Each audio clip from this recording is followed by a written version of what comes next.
All right, good evening, everyone. It's time to get started. Welcome to the April 5th, 2023 Grants Pass City Council meeting. And we start our meetings with a moment of silence, so please join me for that.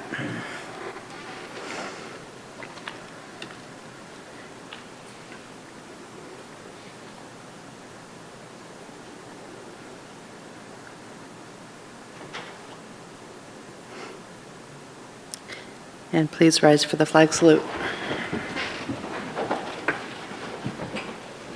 I pledge allegiance to the flag of the United States of America and to the republic for which it stands, one nation, under God, indivisible, with liberty and justice for all.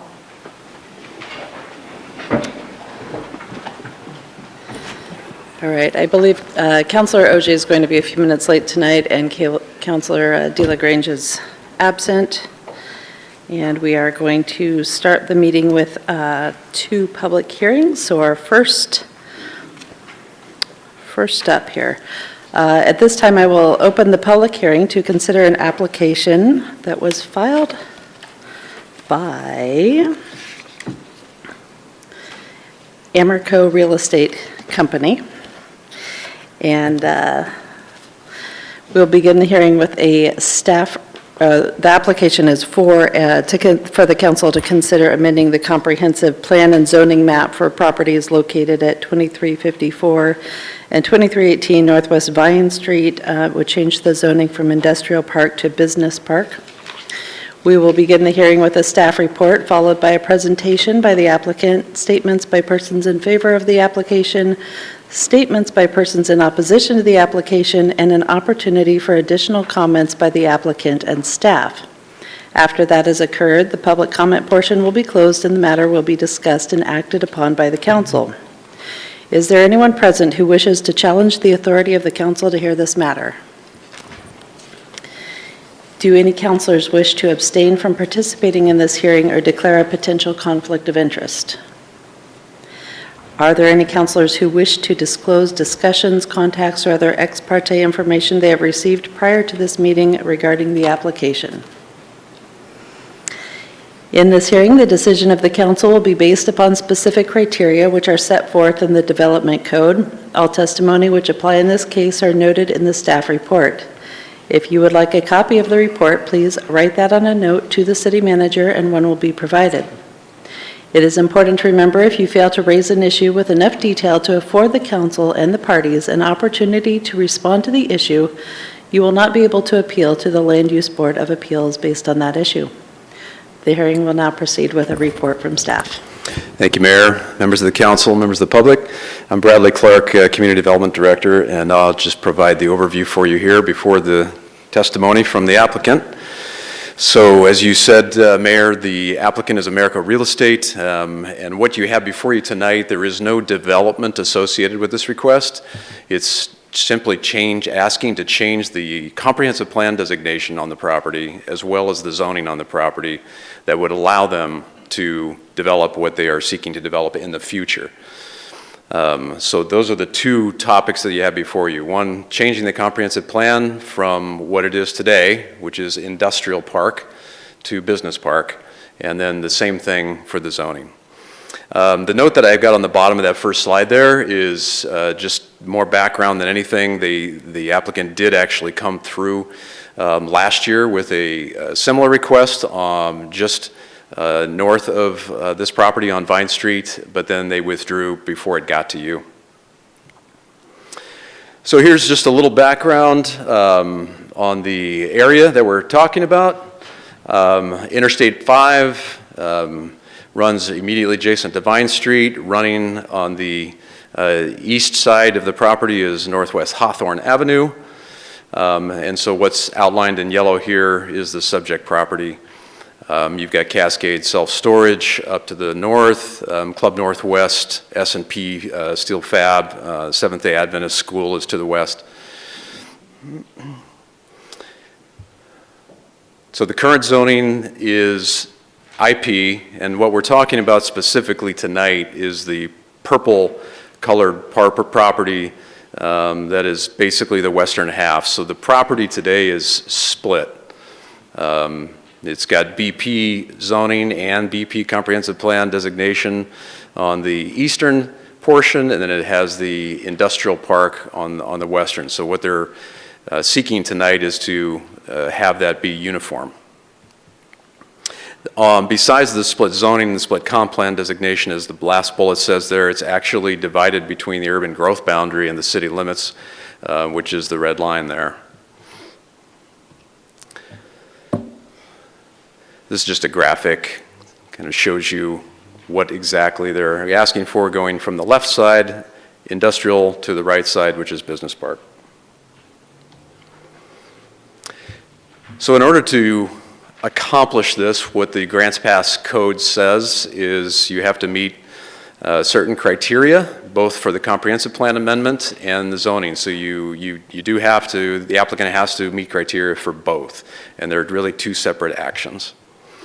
The comprehensive plan information is in policy 13.5, and then the zoning map is in Article 4. So I know there's a lot of words here on this next slide, but I wanted to just use the cursor to underscore specifically some key points so that you understand what their current zoning is and what their proposed zoning is. So the current is on the bottom, that's industrial park, and I think the key phrase here is to provide for light industrial uses in a campus-like setting. High performance development standards assure compatibility among industrial park users. So this is a designation that if you imagine maybe some, parks that have quite a bit of open space, that have lots of design-oriented sort of features in it, a little bit more of interior industrial uses, not so much exterior industrial uses. The business park, which is what they're proposing, is to provide a mixed-use zone that has light industrial and commercial, and then retail trade is permitted as an accessory use in the business park. That is a phrase that you don't find in the industrial park, the fact that it's got some retail element that's allowed. The industrial park really is not for retail uses.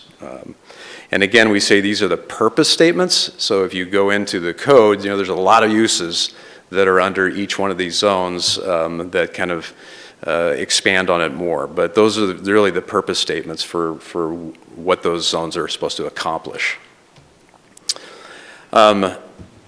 Proposed future development. So the code in Grants Pass doesn't require an applicant to give us a detailed site plan when they want to change zoning. The zoning, if you grant it and the zoning's changed, then they have all the rights that go with that particular zone. They can come in later, they could build what they're intending to do now, but they could also do something different, they could sell it. So you really want to think long-term about what is the zoning here and what do you want it to accomplish. That being said, U-Haul is proposing a phased redevelopment of the site that would include remodeling the existing building, constructing multiple new structures, some frontage improvements, and then the proposed use would be classified in our code as self-storage, indoor and outdoor retail sales. And these are consistent with the proposed business park zone, but the retail portion is not consistent with the IP zone. So some of the possible impacts, because the allowed uses in the IP are restricted primarily to light industrial without a zone change, they would be preserved only for that light industrial kind of footprint and use. The BP zone does allow for those other uses. The second paragraph there, the zone change would bring the site existing historical uses and existing development into greater conformance. Historically, it did have some retail.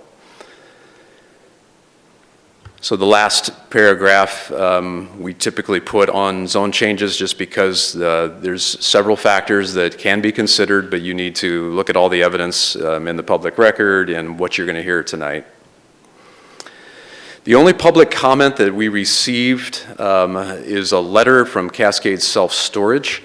And that was submitted April 3rd, and there is a copy of that letter on the dais.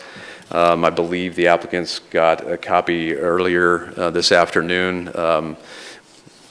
The letter is submitted by Christine Compton, who is the CFO, Director of Self-Storage for HCA Property Management.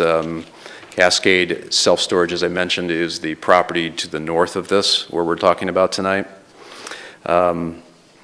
So we apologize for the late, but we just received this as well. We wanted to get it to you tonight. So if you need more time to look at that, we would need to either continue the hearing, or you would need to give yourselves the chance during the public comment to read that. But it is a letter in opposition. That's the one comment that we got.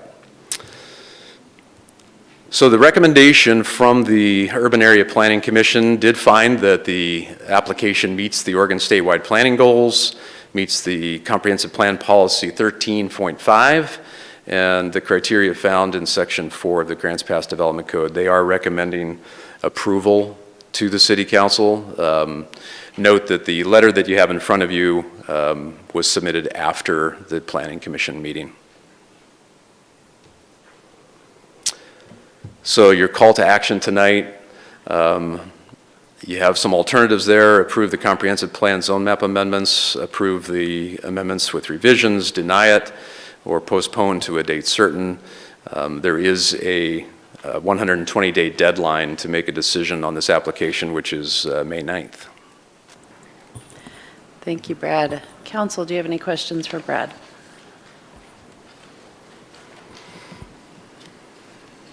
No? Valerie? Mine is more of a clarification. So basically, the difference between business park and industrial park is that business park allows for retail sales. Is that basically what we're talking about? So there, it just opens up that area, and when you were talking about the historical context, it was because it was a bowling alley, and that had retail. So historically, it has been used in that way before, and now by going to business park, it will just have that opportunity to continue to be used that way. Otherwise, if it's zoned like it is now, that bowling alley couldn't open. Am I assuming correctly?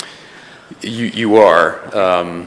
You don't have, in the criteria before you tonight, you don't have the latitude to consider really what was there. Right. I mean, right.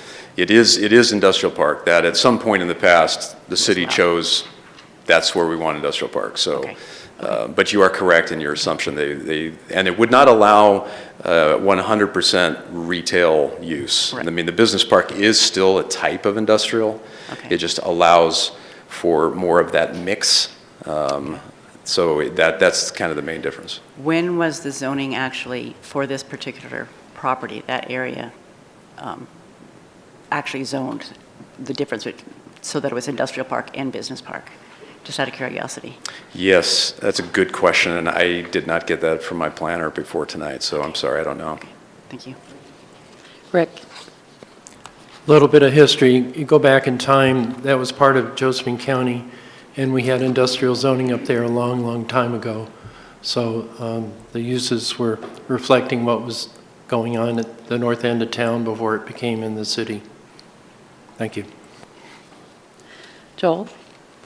So Brad, what are the differences between the two zones in terms of architectural design standards? Is there a difference between industrial park and the business zone? Because of its proximity to I-5, there really is not. There's no difference between the two?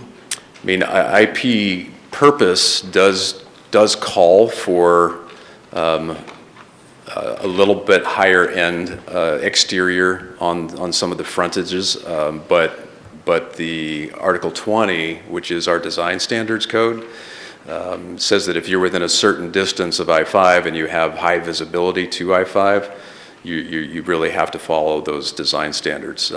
Regardless of the zone? Regardless, yeah. Okay. Now that is only, of course, the case if someone makes a significant modification to the exterior of a building or builds a new structure. You know, Sure. that wouldn't apply to just using the old bowling alley that's there, and you're not really making any other changes to it. Okay, thank you. Yep. Rob? Yeah, thanks, Brad. I don't know if this actually would be relevant to the criteria that we are considering tonight, but I did come across a question that didn't, or something that didn't make sense to me. On page 11 in the packet, on Exhibit 1, third paragraph down, where it says a change from IP to BP would allow for more commercial uses, and then, you know, such as, and we go through a dozen or so uses.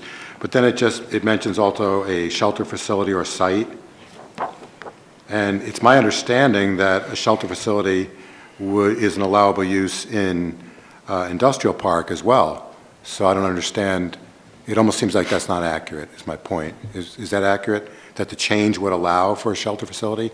A shelter facility ought to be allowed there, is that not correct?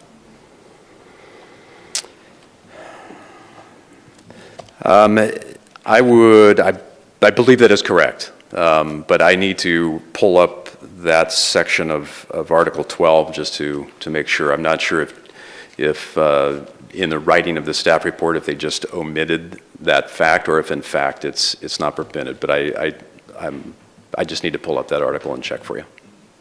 I guess the only reason I brought it up is it just happened to be one that I thought that I knew, and I'm questioning the accuracy of the rest of it, just because I'm not sure about the rest of it, but that one it seems like it's inaccurate, so anyway.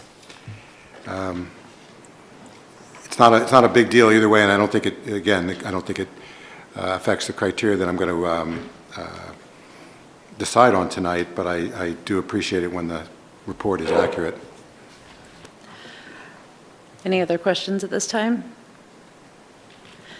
All right, is the applicant here to make? Yes, please step forward and make your presentation.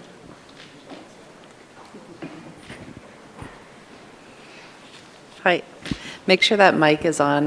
There should be a light at the bottom. There you go. There we go. Do you need my name for the address? Yes, please. I am Corey Keohan. Do you need my address also? Just let us know who you're representing. Okay, I'm representing U-Haul or Americo. Brad has pretty thoroughly explained what we're wanting to do. We already own both plots of land. What we'd like to do is make them consistent across so that we can use them the way that we intend to. I think something that was mistaken is the industrial area is not the bowling alley, it's the area to the north. So it's currently where all those Connex pods are. That's the area that we would like to rezone so that we can build storage in that area. I really don't have much else to say. Sorry, I did not have much time to prepare. That's okay. Are there any questions? Valerie? Once again, clarifying question. So you're saying, looking at this, the area you own, there's two lots there, and both of them kind of look north to me, so I guess that's where I'm off. Yeah, so there's two parcels. The parcel that has the bowling alley is currently business park. Okay. The parcel that is just north of that is the industrial area, and that's where there's currently all those Connex pods and Okay. everything else. Okay. Okay, oh, there's a better thing. Okay. Okay, and at this point, what you're planning on doing is remodeling that part back there, and that's where they're going to store the trucks, is that correct? Or No. No. So what our intention is to remodel the existing bowling alley, and then we want to build a separate storage building in that industrial park area. Okay. And then on the west side of the property, also on the business park, we would want to build a warehouse. Okay. Thank you. Any other questions? All right, thank you.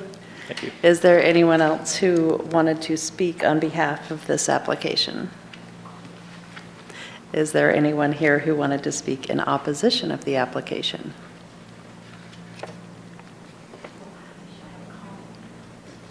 Well, step up if you wanted to speak on it.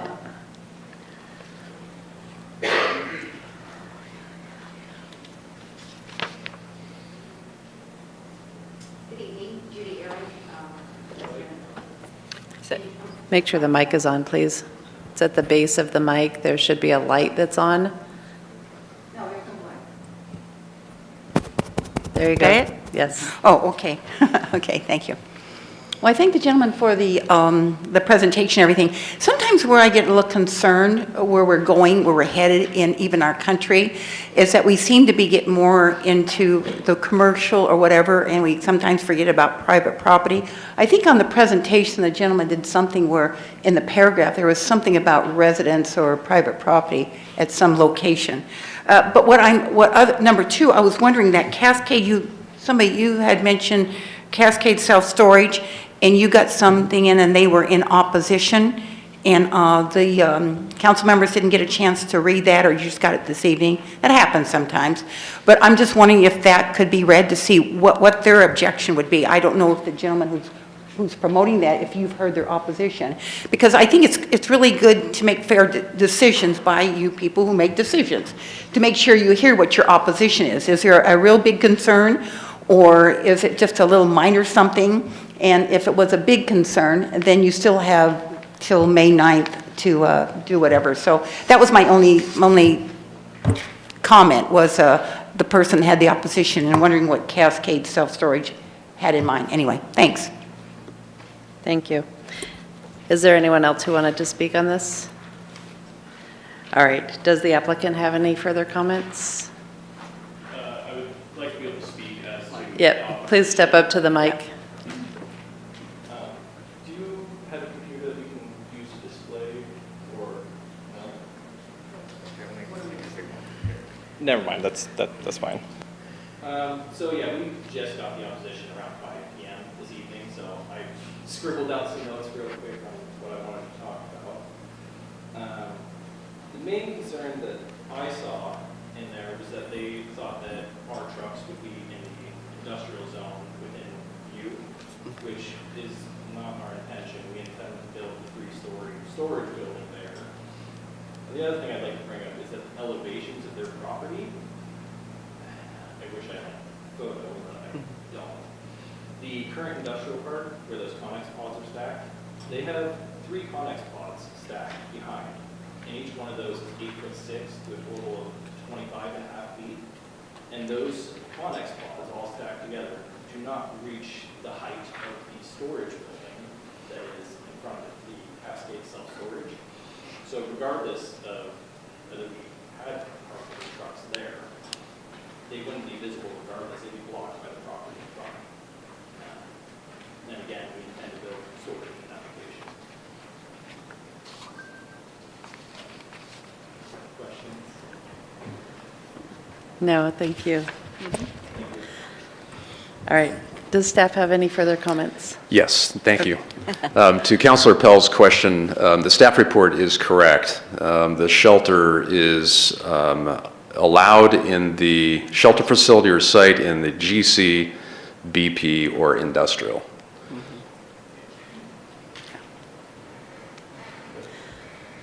All right.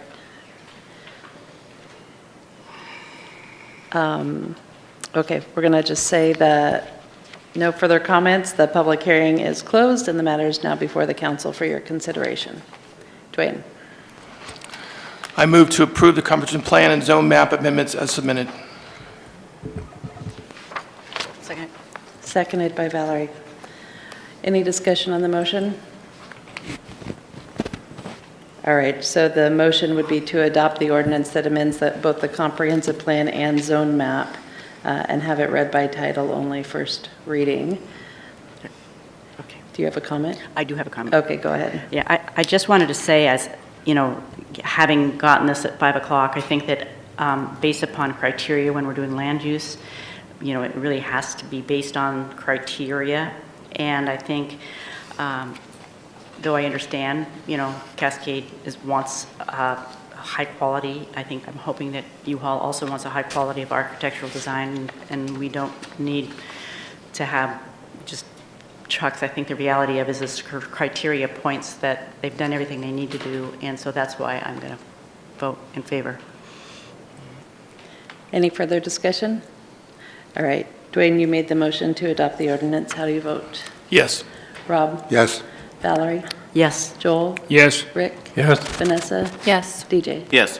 Motion passes 7-0. Julie, would you please read it? An ordinance of the Council of the City of Grants Pass amending the comprehensive plan and zoning map for properties located at 2354 and 2318 Northwest Vine Street from industrial park to business park. Rick? I'd like to make a motion to adopt the ordinance amending the comprehensive plan and the zone map for 3656 DO, tax lot 4000 from industrial park to business park, and have it read by title only, second reading. Is there a second? Vanessa? Thank you. Any discussion on that? All right, Rick, you made the motion. How do you vote? Yes. Vanessa? Yes. DJ? Yes. Dwayne? Yes. Rob? Yes. Valerie? Yes. Joel? Yes. Motion passes 7-0. Julie? An ordinance of the Council of the City of Grants Pass amending the comprehensive plan and zoning map for properties located at 2354 and 2318 Northwest Vine Street from industrial park to business park. Thank you. All right, moving on to our second item tonight, we have another quasi-judicial public hearing. So at this time, I will open the public hearing to consider an application to vacate the common property line between tax lots 6301 and 6401 on map number 360508 CB. This is for a residential property on Washington. We'll begin the hearing with a staff report, followed by a presentation by the applicant, statements by persons in favor of the application, statements by persons in opposition to the application, and an opportunity for additional comments by the applicant and staff. After that has occurred, the public comment portion will be closed and the matter will be discussed and acted upon by the council. Is there anyone present who wishes to challenge the authority of the council to hear this matter? Do any councilors wish to abstain from participating in this hearing or declare a potential conflict of interest? Are there any councilors who wish to disclose discussions, contacts, or other ex parte information they have received prior to this meeting regarding the application? In this hearing, the decision of the council will be based on specific criteria which are set forth in the Development Code. All testimony which apply in this case are noted in the staff report. If you would like a copy of the report, please write that on a note to the city manager and one will be provided. It is important to remember if you fail to raise an issue with enough detail to afford the council and the parties an opportunity to respond to the issue, you will not be able to appeal to the Land Use Board of Appeals based on that issue. The hearing will now begin with a staff report. Thank you, Mayor, members of the council.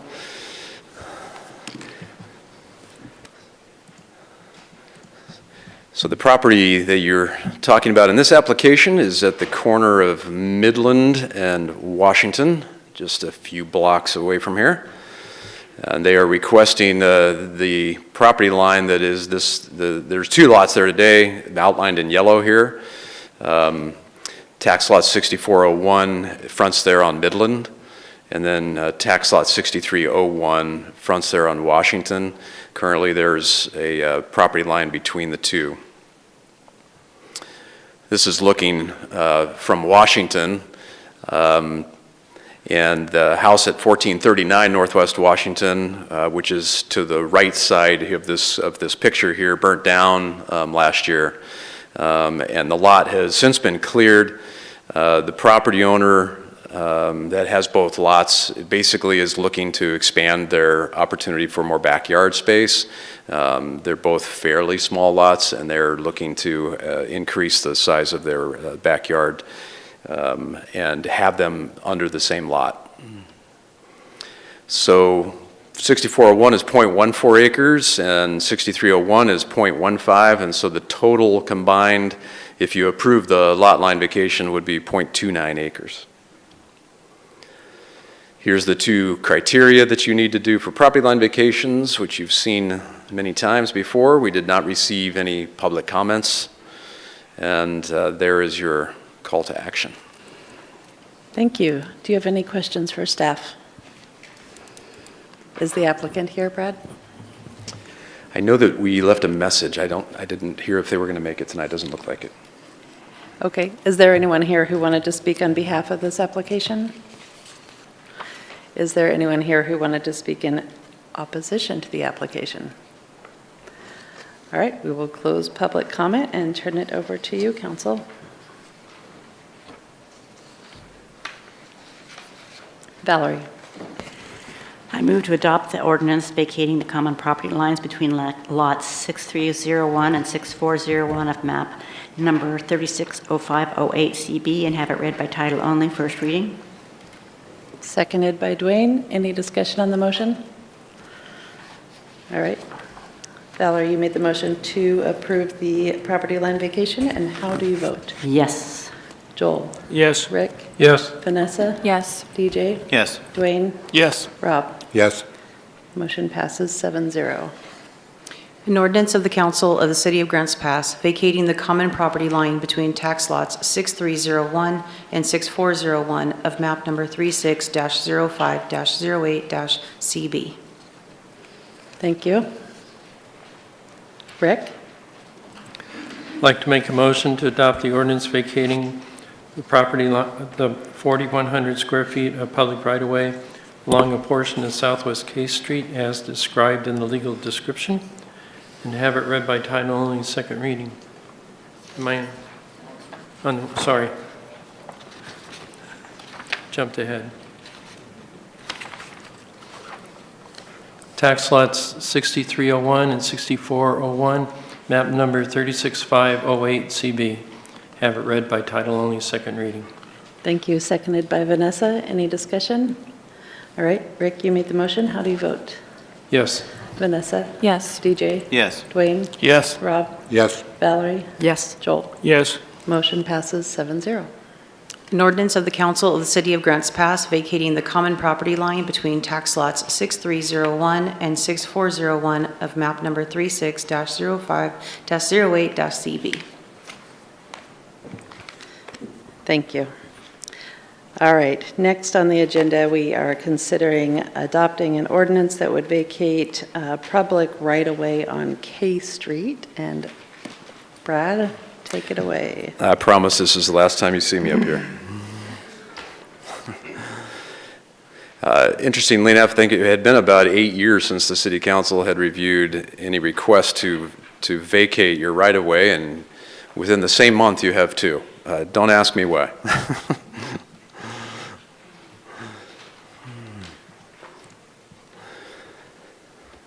So some of these slides are going to be similar because of the Bellevue Place right-of-way vacation that you saw a few weeks ago.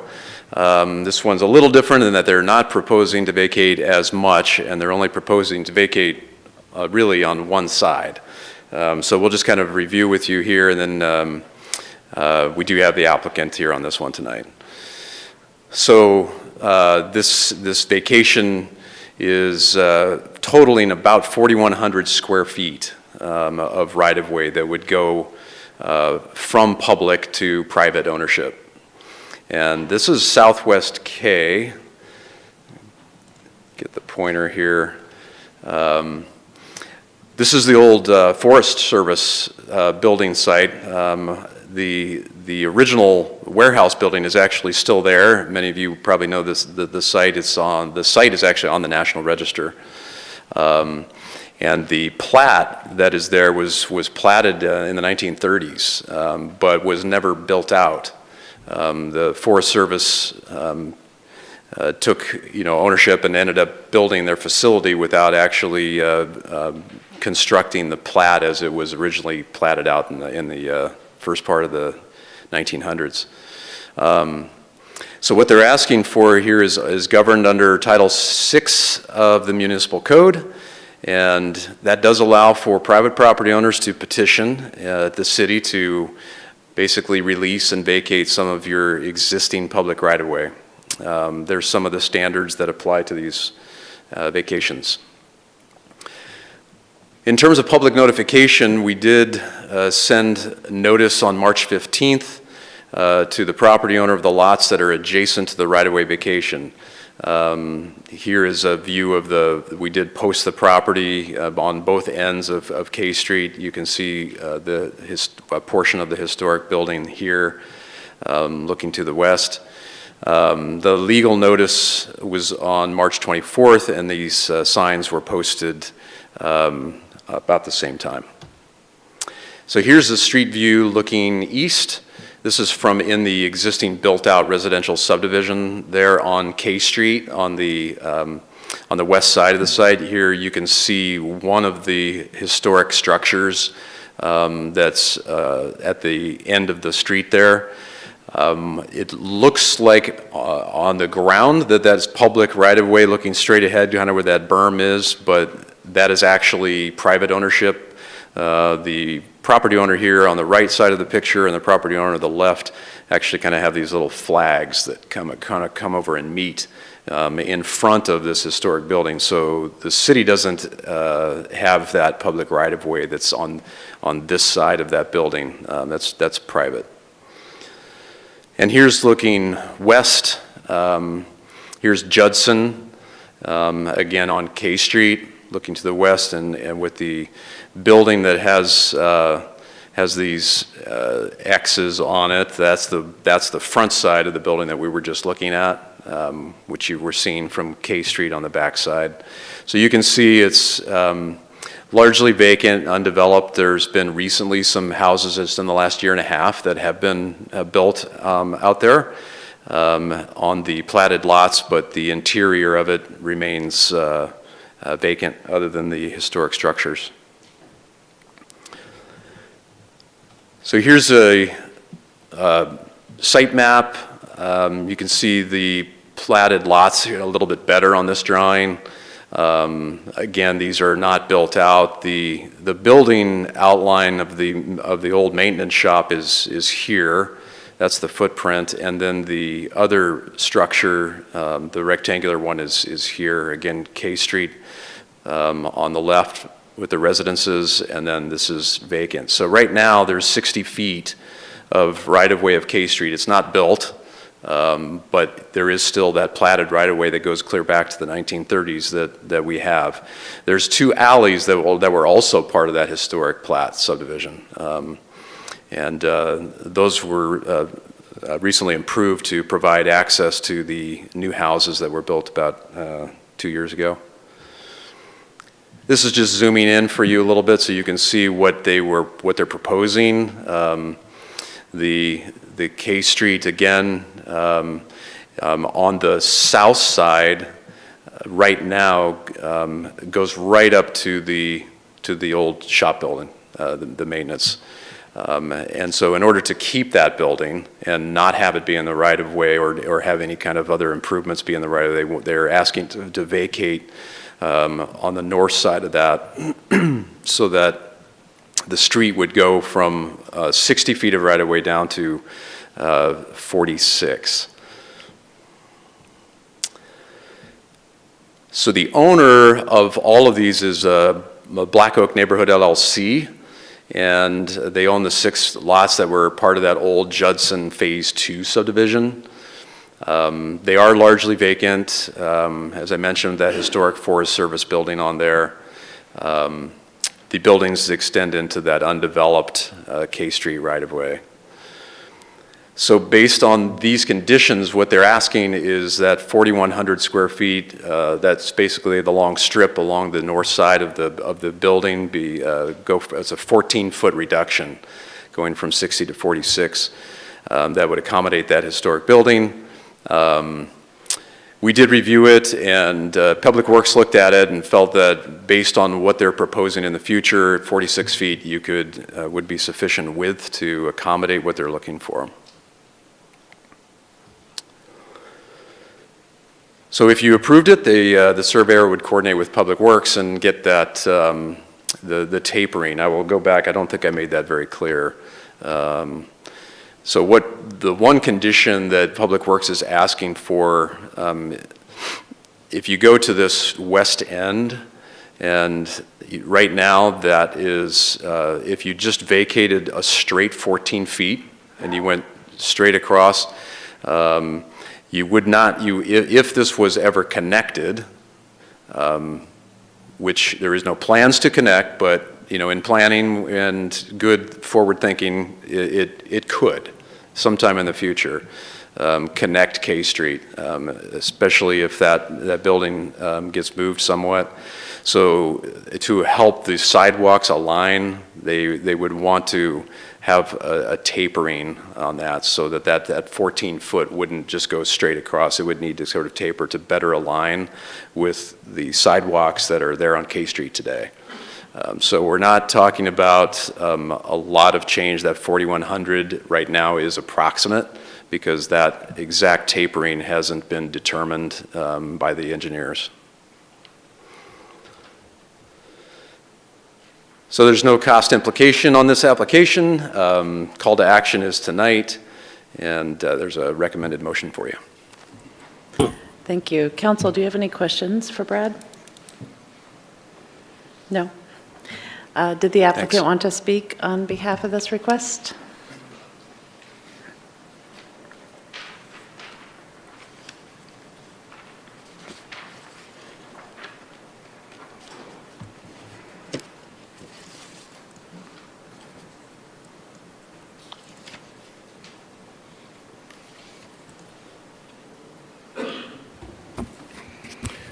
Good evening, Mayor and Council and staff. Justin Gerlitz Engineering Consultants, here on behalf of the applicant tonight for the Judson Addition Phase 2 right-of-way vacation. This is a project we've been involved with for the last couple of years, as Brad mentioned, and they have built out several homes on these previously platted lots. We've been doing a lot of improvements around it, so this is kind of the last piece of this old subdivision intended for residential uses. This is a newer picture. It's pretty grainy, but you can see what it looks like today, which is these 5 homes have been built on the south end, 4 homes have been built on the north end, and this is an existing home that is outside of the project area, which leaves this remainder in the center, which includes that historic building in the center and this long historic storage building on the west end. Those structures are really the intended reason we're here tonight. We intend to preserve them. There is going to be a small section of the west building that's going to have to be removed, and one of the main reasons for that is it's in the right-of-way and it also has a sewer manhole in it, which is pretty strange and not very sanitary. So our goal is to remove, with approval from the Historical Buildings Commission, a portion of that building to rectify that situation. As Brad shown before we did any improvements out here, that's what it looked like before. So it was essentially undeveloped with these Forest Service buildings only and gravel throughout the whole parking area. These are just some photos looking in from K Street. So this will be where K Street is extended through. And you can kind of see in the distance there. Let me switch pointers here just a little. You can see in the distance there that section of building that's kind of right in line. So that's the portion we're talking about. And then the intention is to maintain this existing larger building here for some type of community or residential mixed use type facility. There's just a few more pictures. You can see those improvements that were made recently adjacent to it. This is that historic building. And then this is that storage building in the back. Again, this little section here being the piece that we would remove. This is the assessor's maps. This kind of just very black and white shows the lot layout that exists today and since the 30s. It was kind of a unique project. It was this thing we came into, and we didn't actually have to do a subdivision because it was subdivided. So this is just, again, just cleaning up that existing property. Just to clarify what Brad had mentioned on that west end where you saw K Street come right up to that property line, you can see it clearly here how those properties are actually shaped into a cul-de-sac bulb. We don't know why that was built that way with the road in there, and I know Public Works had mentioned in the future if they can work with those property owners to get that connection through, they will. But of course right now we've got 2 property owners and private property, so we're kind of setting ourselves up for that. This just shows that 60-foot right-of-way there and those existing lots from the survey. And then this is our existing condition drawing. So this is the one that's probably most pertinent to the presentation. You can see the outline of those 2 buildings here, and you can see how far this one projects out into both the existing right-of-way line, which runs along here, and then this black line is the proposed right-of-way line with that reduction. With that proposed right-of-way line, we will be maintaining a 5-foot setback to that large green building. That gives us some setback, and it gives us the ability to run utilities through there. So we will maintain a little utility easement. And then if we go to the next slide here, this is our proposed roadway section, and you can see that reduction of that existing building back to a logical point, which pulls it out of the right-of-way in both situations. It's the minimum right-of-way request we can ask for. We're proposing it to 46, which is a cul-de-sac street width in the city, so it's kind of a similar standard. We are proposing, although it's not being done immediately, to still maintain a wider section of roadway here for adequate parking for the residences and whatever comes of this historic building. So overall, it will finish off this section, allow these adjacent lots to develop. In the interim, one of the comments we got from Fire Marshal, I believe, was until this kind of dog leg is connected, that's shown here, they wanted us to install a hammerhead turnaround. So that's something that we're going to propose as part of the road improvements, just allowing everyone to turn around, and then eventually our intention is to connect the alley to the road, so there'll be kind of a loop system in there.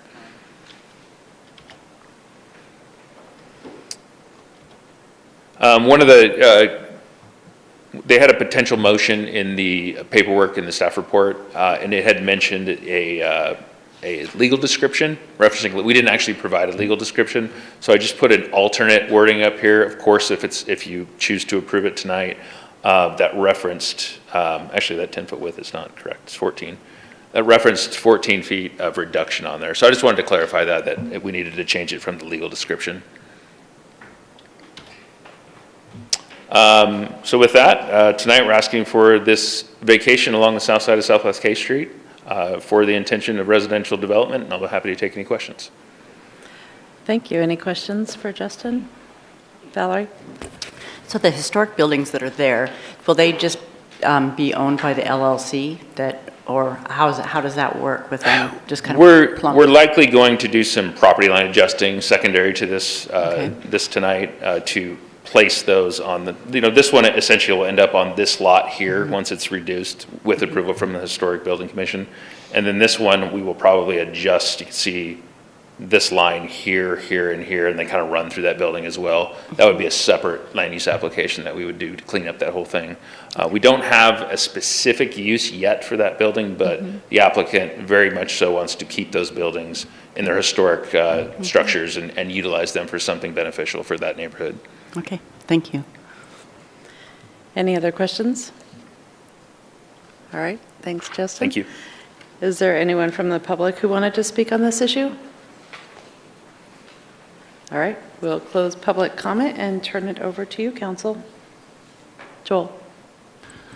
Well, I would move to approve the vacation of a 14 feet, approximately 4,100 square feet of public right-of-way along a segment of Southwest K Street as described in the legal description, and have it read by title only, first reading. Seconded by Dwayne. Any discussion on that? All right, Joel, you made the motion to adopt the ordinance. How do you vote? Yes. Rick? Yes? Vanessa? Yes. DJ? Yes. Dwayne? Yes. Rob? Yes. Valerie? Yes. Motion passes 7-0. An ordinance of the Council of the City of Grants Pass vacating approximately 4,100 square feet of public right-of-way along Southwest K Street. All right, Valerie? Okay, I move to adopt the ordinance vacating approximately 4,100 square feet of public right-of-way, 14 feet in width for a portion of Southwest K Street as described in the legal description, and have it read by title only, second reading. Seconded by Rick. Any discussion? All right, Valerie, you made the motion. How do you vote? Yes. Joel? Yes. Rick? Yes? Vanessa? Yes. DJ? Yes. Dwayne? Yes. Rob? Yes. Motion passes 7-0. An ordinance of the Council of the City of Grants Pass vacating approximately 4,100 square feet of public right-of-way along Southwest K Street. Thank you. All right, next up we have consideration of a resolution that would modify the grant award to the AllCare Community Foundation from the American Rescue Plan Act for an affordable housing infrastructure grant. Looks like Jason is doing our presentation. Mayor, I'll recuse myself from this discussion. Okay, thank you.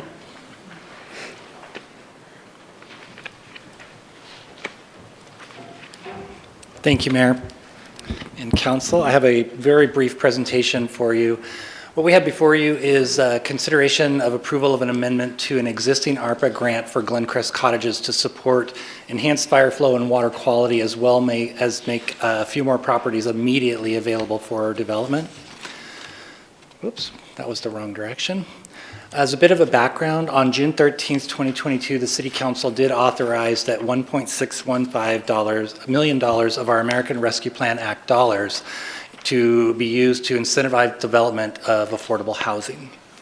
In September of 2022, the planning staff did release a request for proposals for ARPA public infrastructure for affordable housing. Out of that, 2 proposals were received, one of those from the AllCare Community Foundation and one from Home Bridging.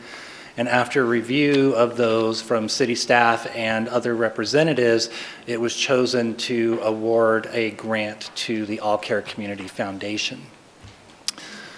This waterline project would facilitate the new construction of up to 15 dwelling units at 220 Glencrest Way on approximately a 2-acre lot for permanent affordable housing targeted to military veterans at 80% of AMI, with a $3.25 million estimated total development cost. They had committed sources of a land donation as well as this grant of $620,000 of ARPA funds. And as you recall, that grant was for 2 sections of waterline, one on the north of Cloverlawn Drive, or Overland Drive, excuse me, and one along Cloverlawn Drive, with that middle section being installed concurrently by the developer who is developing a development in that area. And the parcel was highlighted in red.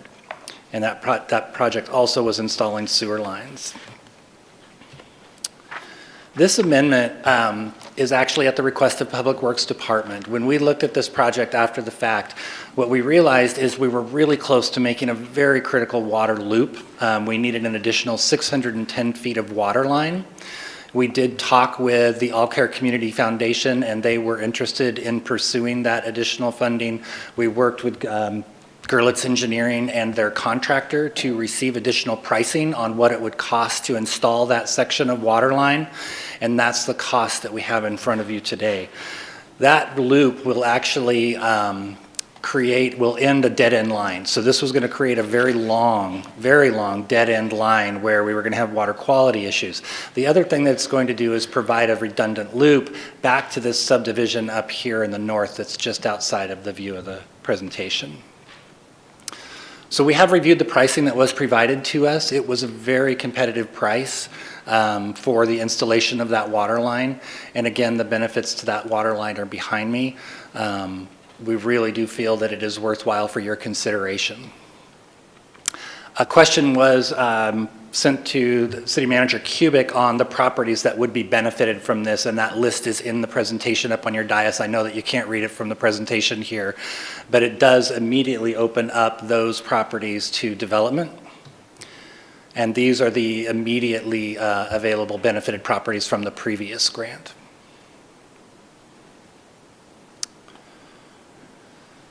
So the cost implication, originally we did allocate $1.615 million worth of ARPA funds. The grant was previously for $620,000. This would amend it by adding an additional $127,500 for that additional 610 feet of water line, making it total $777,500 for the grant. $827,500 would remain for a future RFP that the Planning Department is working on. And in addition, that RFP can be expanded to include transportation infrastructure, if I'm not mistaken. Is that correct, Brad?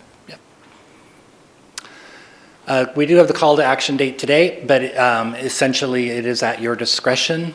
The alternatives are there before you, and with that, I would take any questions that you would have. Are there any questions? Valerie? Yeah, if you go back to the map,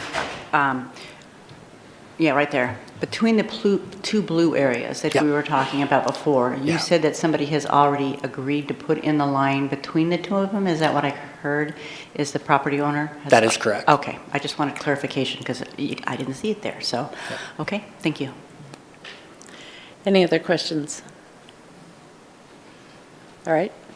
Thank you. Thanks. Is there anyone from the public who wanted to speak on this issue? All right, we'll close public comment and turn it back to you, council, for discussion.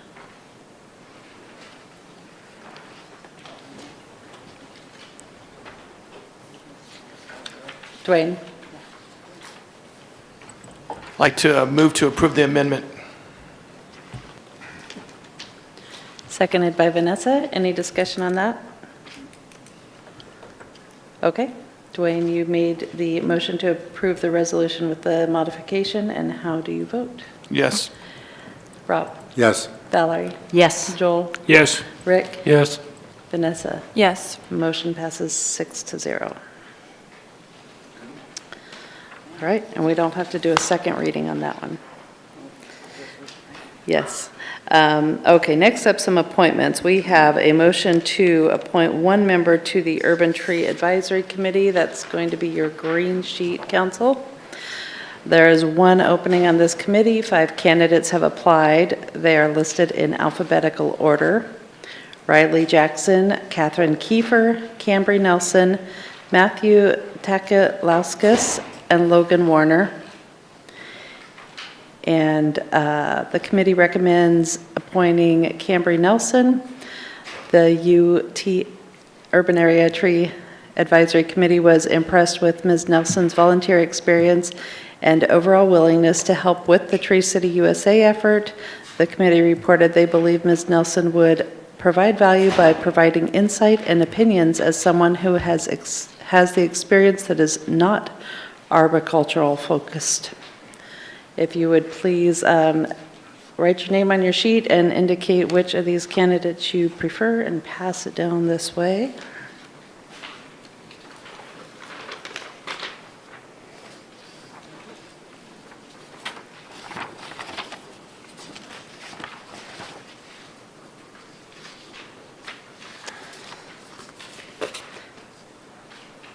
All right, we have one nod for Riley Jackson coming from Dwayne, and 6 for Cambry Nelson. Valerie? I make a motion to appoint Cambry Nelson to the Urban Tree Advisory Committee. Seconded by Joel. Any discussion?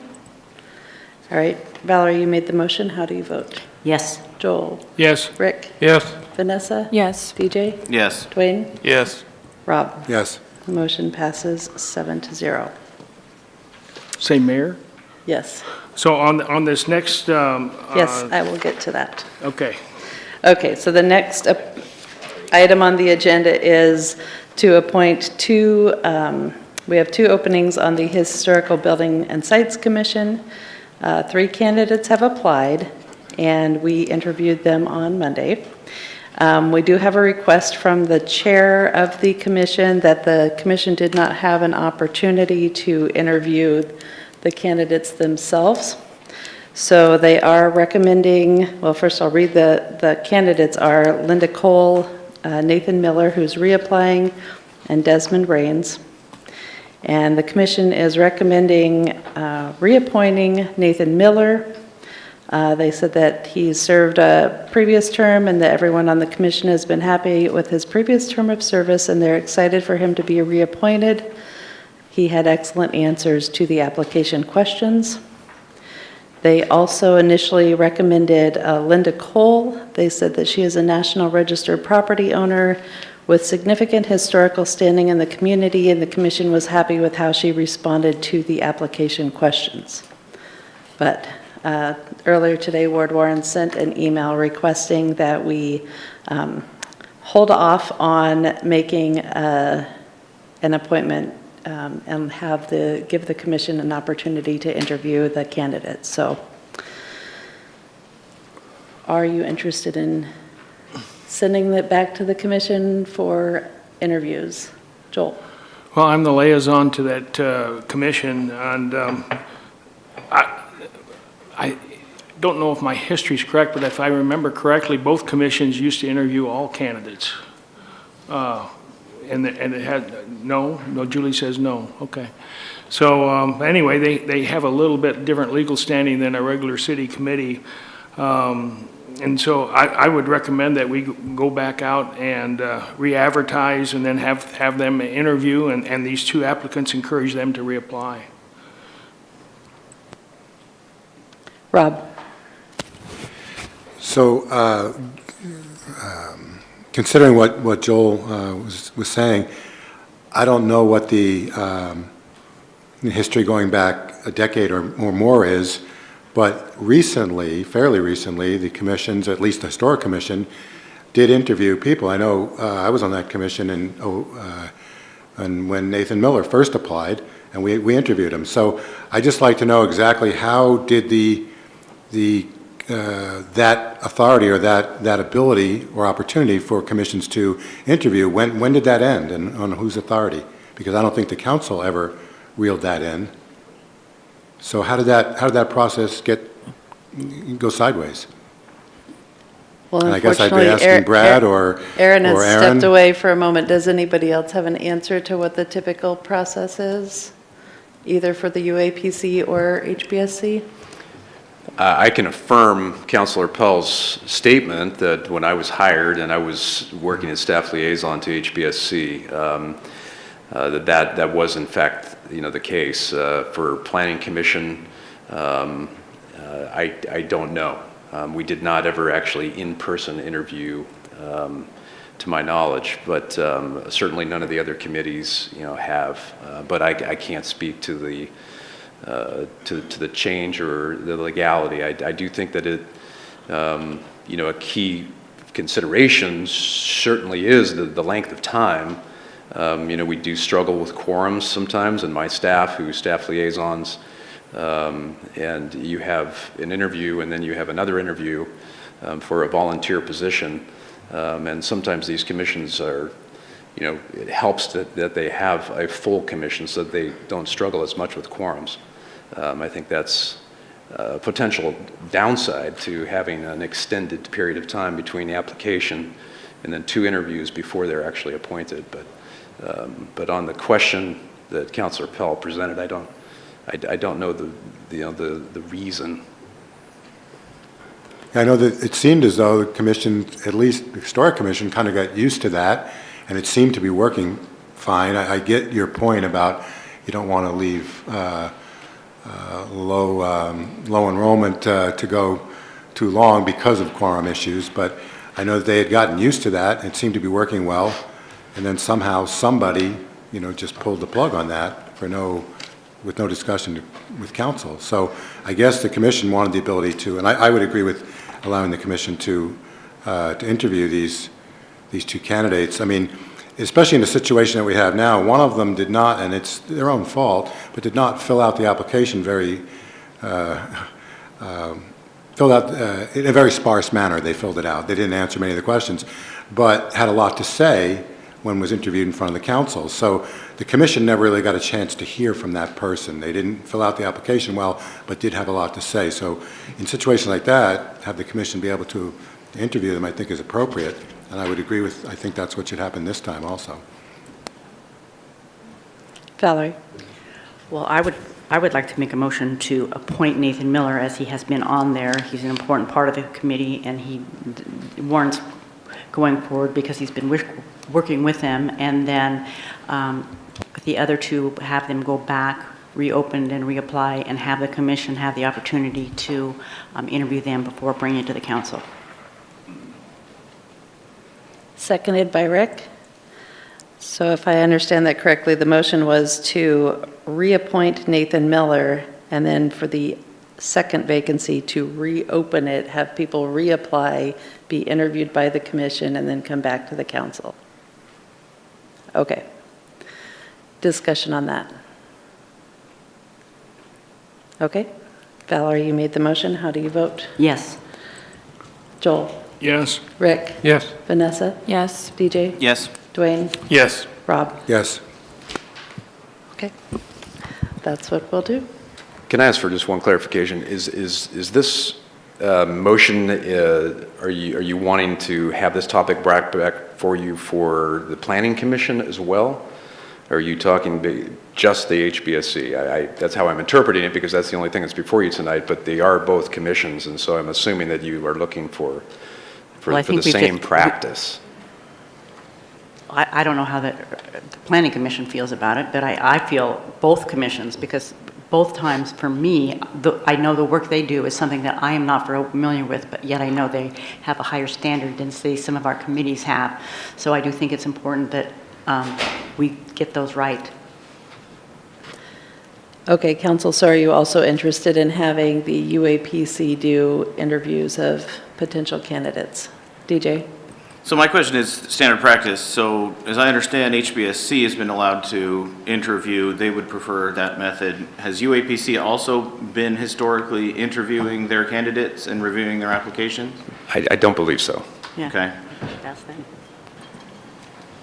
So I'd stick to this topic at hand, and Yeah. we can iron that out in the details, but I still would like to get the question answered about how that interview process changed, and it's something we'll need to talk about in the future.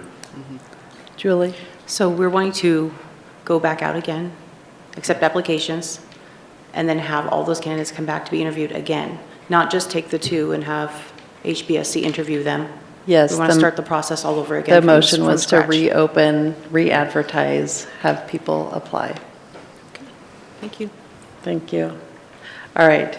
As for now, let's leave it with the HBSC, and if council wants to discuss a change with you, urban area, UAPC, get my letters in the right order, we'll do that in the future. All right, I think that brings us to public comment, which is what all these people in the audience are waiting for. Joel? Sir, I think on the previous topic, it's probably important to note that Nathan would be filling the owner of a business so that the other two can still apply and qualify. Because there are two, there's one is a citizen at large position, and the other one's owner of a business. So there's a distinction between the two, and so that the other two could reapply, that Nathan would be filling the owner of a business. Okay, so the citizen at large position is still open, Julie. Thank you. All right. Public comment. This is an opportunity for the public to address the City Council on items not related to a public hearing or council action item before the council. The intent is to provide information that is pertinent to the city's jurisdiction. Each speaker will be given 3 minutes to address the council as one body, not two individuals. At the conclusion of public comment, council will have an opportunity to respond. This meeting will proceed in an effective and courteous manner. Citizens and council members will be allowed to state their positions in an atmosphere free from slander, threats, or other personal attacks. Signs or placards, outbursts of applause, campaigning for public office, or other disruptive behavior will not be tolerated.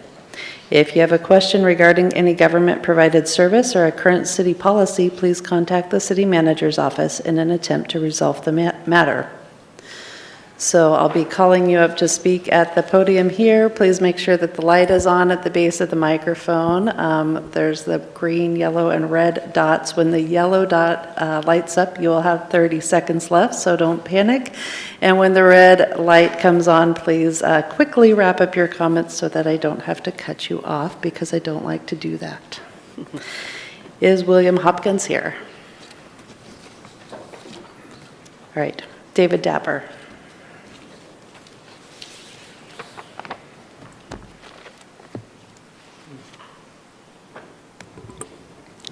Hi, I'm here, David Dapper, I'm a resident of Grants Pass, and we know what I'm going to say, but it hasn't changed. I believe the reason for the injunction is because there aren't beds for the drug addicts and sex offenders to live with a low barrier place, but we can pick a lot, like say the place across from the Youth Authority, get a baseball chalk line machine out there, square off a bunch of squares, and there's your beds. It's just out of control in the parks with needles all over. They're pooping in the river and in the parks. No kids are going to play in the parks. It's not safe. What if they get too close to one of them tents and one of them grabs one? It's just out of control. But that, it seems like that would answer the question of the not having beds for them. There's your beds. And also, we pay high property taxes in the city compared to the county, and one of the main reasons is we appreciate our police, and we want our police to be able to give every tool that they need to work with this problem. And I'm sure Chief Hensman has plenty of ideas what tools that they could be given, but being told not to post tents when it's raining or cold sure doesn't help them. And the games that the junkies play all day long, it's a mess. It's not safe for anybody. And I believe the person who probably is best qualified to tell us what he needs is Chief Hensman in order to, allow the police to do their jobs. Anyway, thank you. Mike Slotemeyer, Maker.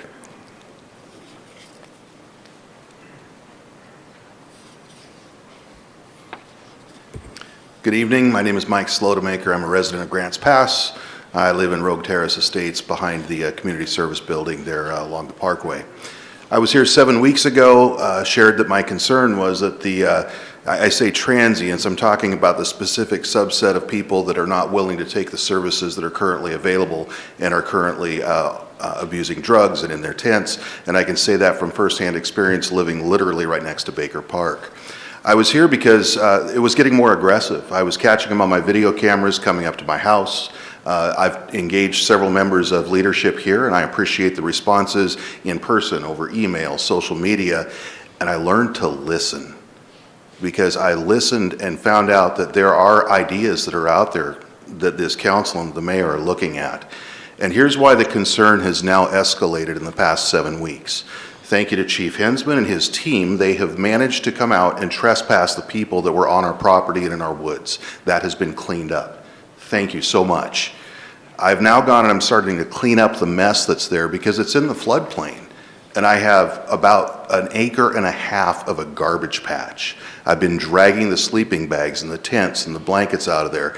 And I can say these are people that are on drugs because I'm dragging that out as well. The syringes, the needles, I'm being careful with that. And frankly, I'm putting it next to the garbage bin there in Baker Park so it can be carted off. I have also found weapons, and I'm talking about makeshift clubs. We're talking about 2.5 feet long and about 15 pounds that are bound with leather. And that's very concerning. This is within 100 feet of my home. On Monday, my 26-year-old son found a makeshift spear. It's a pole that has a steak knife on it, bound with a shoelace.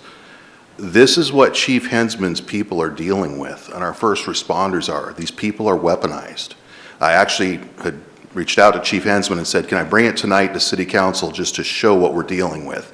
And he said, I would suggest you do not do that, which I get. But he did recommend I mention it, and I can send you pictures of these. This is a very real concern. What I would recommend is the mayor has expressed interest in this low barrier shelter, and I don't know where it goes once we put up the shelter to say, what do we do with people that don't want to go to the low barrier shelter? And I think that's where she's starting to form it next. But here's what I would say to the city council, and I know we have a split city council. Let's get behind the mayor. I've completely shifted because I listened. Here's the thing. If she's right, you've supported her and you look good. If she's wrong, let her go down. We're in a no-win proposition right now with the stalemate. But if we support the mayor, even if you disagree, we're in a no-lose proposition. Thank you. Good, I didn't have to cut him off before he suggested people take me down again. Terry O'Leary. Yes, I'm Terry O'Leary, Vice President of the new youth baseball program in town, formerly known as Grants Pass American and Grants Pass National Little Leagues. We're Three Rivers Youth Baseball and Softball now. I'm here with a group of people that I feel both privileged and honored to work with. promoting and managing our baseball and softball efforts here in town. We come to you tonight because we have launched our baseball season and have now issued our practice schedules for our teams to go practice at our city parks. It goes without being said that they're less than desirable to be bringing our young children to teach them a game of discipline and life lessons, only to open the door to be smacked directly in the face with the transient and drug abusers. You've probably heard a great deal about this problem, not only at our city parks, but throughout town and with private property owners. My point is to lighten the situation, not to point out just the transients and that problem, but the problem of the safety of our kids. We go through great distances, backgrounding check with every volunteer on our board, coach, umpires and such, only to show up at the ballpark and those background checks literally go out the window because we're having interactions with less than desirable people at our ballparks. So I'm here representing this fine group here, and like I said, just want to bring attention to you folks in hopes that you'll stand with us and clean out our ballparks. That way we have a safe and desirable place to teach our children baseball and softball. So I would encourage you to maybe take a plan of action really soon, because baseball season starts for us next weekend, and we are having a devil of a time, particularly at Morrison Ballpark, but some of the other ballparks around town. Like I said, I know a lot of you are familiar with these issues. We're just coming to bring it back to light and continue to come in here until we see a resolution for it. Thank you for your time. Mitch McLaughlin.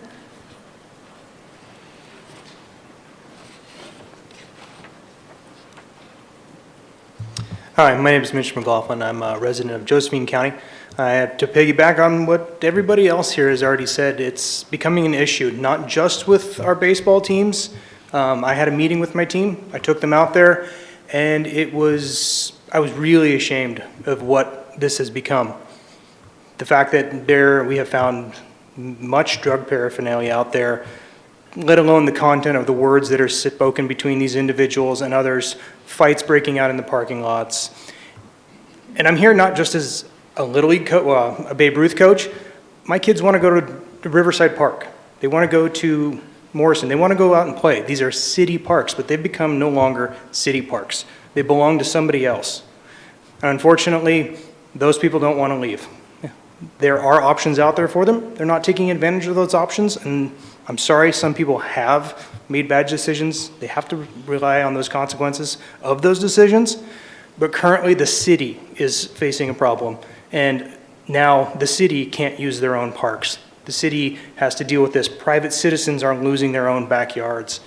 It's just a compounding problem that we're all facing. I'd like to see some sort of resolution taken. Thank you. Alexis Smithy.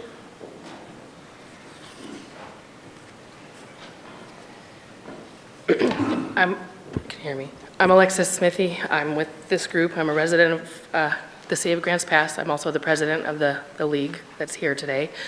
And I'm here to talk about the safety of our children. So we have 660 players, and Reinhardt Park doesn't have enough fields for us to put all of our teams on it. So we're forced to go to the other fields in this town. And the one of major concern today that we have our kids at is Morrison Park. This week, we've actively, every day, found drug paraphernalia, bags of trimmings in trash cans, just inappropriate things. Coaches are having to go out and walk the fields and pick up broken pipes and whatnot before we even let our kids go there, let alone let them go into the bathroom. So I don't know what the answer is. I know obviously these people need somewhere to stay, but how do we keep our kids safe? Does that mean, should the city be responsible for cleaning up the bathrooms in the fields before they even get there after school? I don't know what it is. I don't think the parents should be expected to be drug recognition experts. I don't think we should wait for a kid to die by accidentally being exposed to fentanyl in the bathroom before somebody does something about it. And I just am asking for help from the city to keep our kids safe.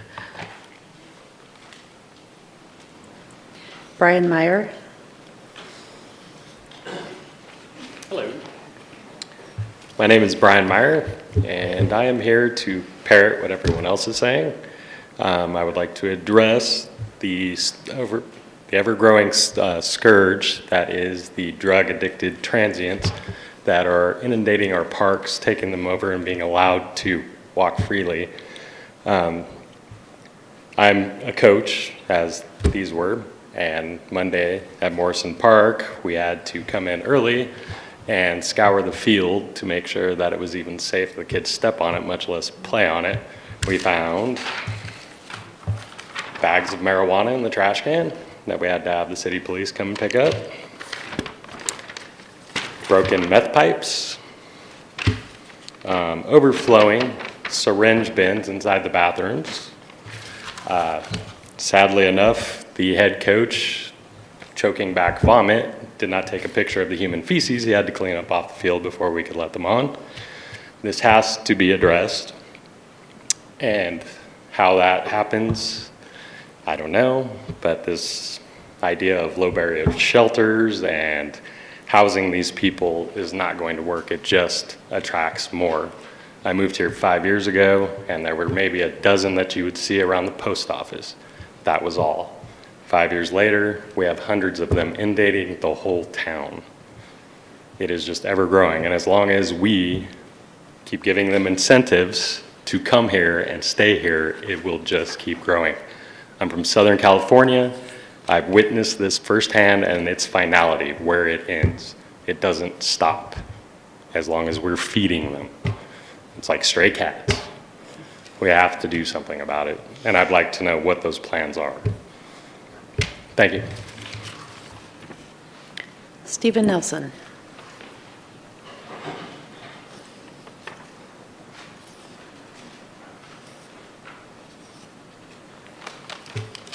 Thank you for allowing me to speak. Bear with me, I've spoken many times on this topic, but I need to speak again. Asbestos, which is hazardous and regulated material, is not the only hazardous material that developers and contractors should be concerned about for demolition projects. Other hazards include toxic black mold, fiberglass insulation, rodent contamination, meth chemical residue, lead, formaldehyde, and even, believe it or not,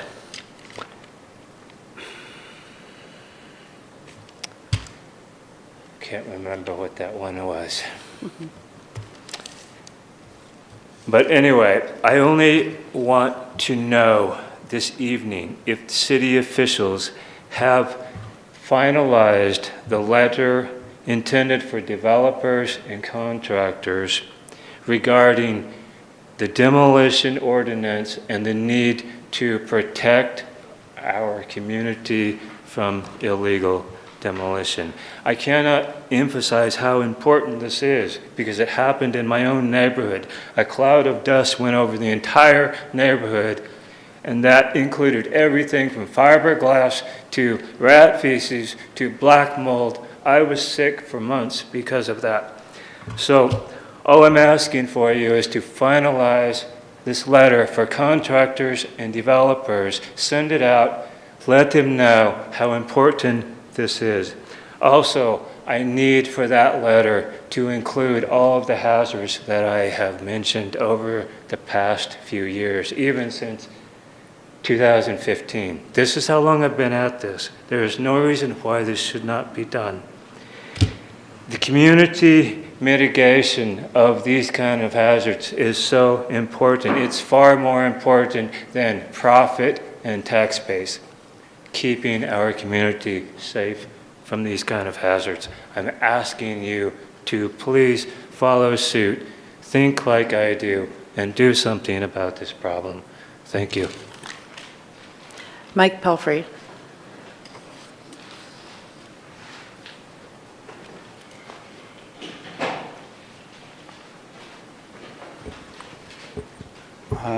Mike Pelfrey, city resident, and thank you for giving me this time to speak. So, as you probably know, the hot topic is, of course, our unhoused or homeless or whatever wrapping you want to put on it. When I've read this injunction, like, I don't know how many times. The mayor sent it to me. I've read it. I'm trying to find holes in it. Every time I ask a question, I get a reply back, and it seems like it just gets shut down. What I don't understand is why we had to give up the majority of our parks. So I look at Riverside, for example, and if you're going down 6th Street and you cross the bridge, you know to the right there's some tents. But why does the rest of the park have to be occupied by tents as well, or along the river? And I think about even where I live, and I look across at Tussing Park and I see tents. And when I see those tents, instead of them being in an orderly area, they're spread out everywhere. So what happens is when you have a baseball program trying to, have kids enjoying their pastime, they're having to go out because the homeless have free range of all of the park. They shouldn't be allowed that. I mean, I'm sorry, but that is just, we have got to draw a line somewhere. We have got to create some type of pattern to where we set aside certain areas in our park rather than the whole park. And then perhaps that can satisfy some of this, And then the other thing that I think about is when I look over across the river and I see tents on the edge of the river, up on the bank, what these people do is they take their garbage and just throw it off to the side. So they don't see it, but as a homeowner, I've got to look at it. And that's not what I bought my house for, is to look at someone tossing garbage down by the riverside. About 2 weeks ago when we had so much rain, you know what I saw floating down the middle of the river? A sleeping bag. Where do you think that ended up? I've seen pictures of the stuff that's floated down the Gold Beach, and most of it's coming from Grants Pass, and it doesn't look good. It's not a good look for our city. So I think that we need to just come together somehow and figure out a way that we can at least take, if we can't have all of our parks back, we need to find a way to take a lot of our park back. Because we are taxpayers, we paid for those parks, we have rights too. And so do all of these kids. So again, I feel for the homeless, but at the end of the day, we have got to draw the line somewhere. And we need to get our heads back together, and we need to do some serious contemplating on this issue because it's getting ready to get warm, and it's going to get worse. Thank you. Judy Ahrens. And Judy, the topic you've written down here isn't something pertaining to council business, so hopefully you'll draw a connection. Okay. It'll relate, trust me. Judy Ahrens, resident of the community here. This is coming into Easter week, and I made you councilmen some very special Easter cupcakes, but I will explain what it all means, the cupcakes, okay? Every part of it. Okay, the chocolate part, you've heard from the audience here. You've heard from about 6 people regarding the chocolate part. That's the sin of the world. That's the problems we have facing us.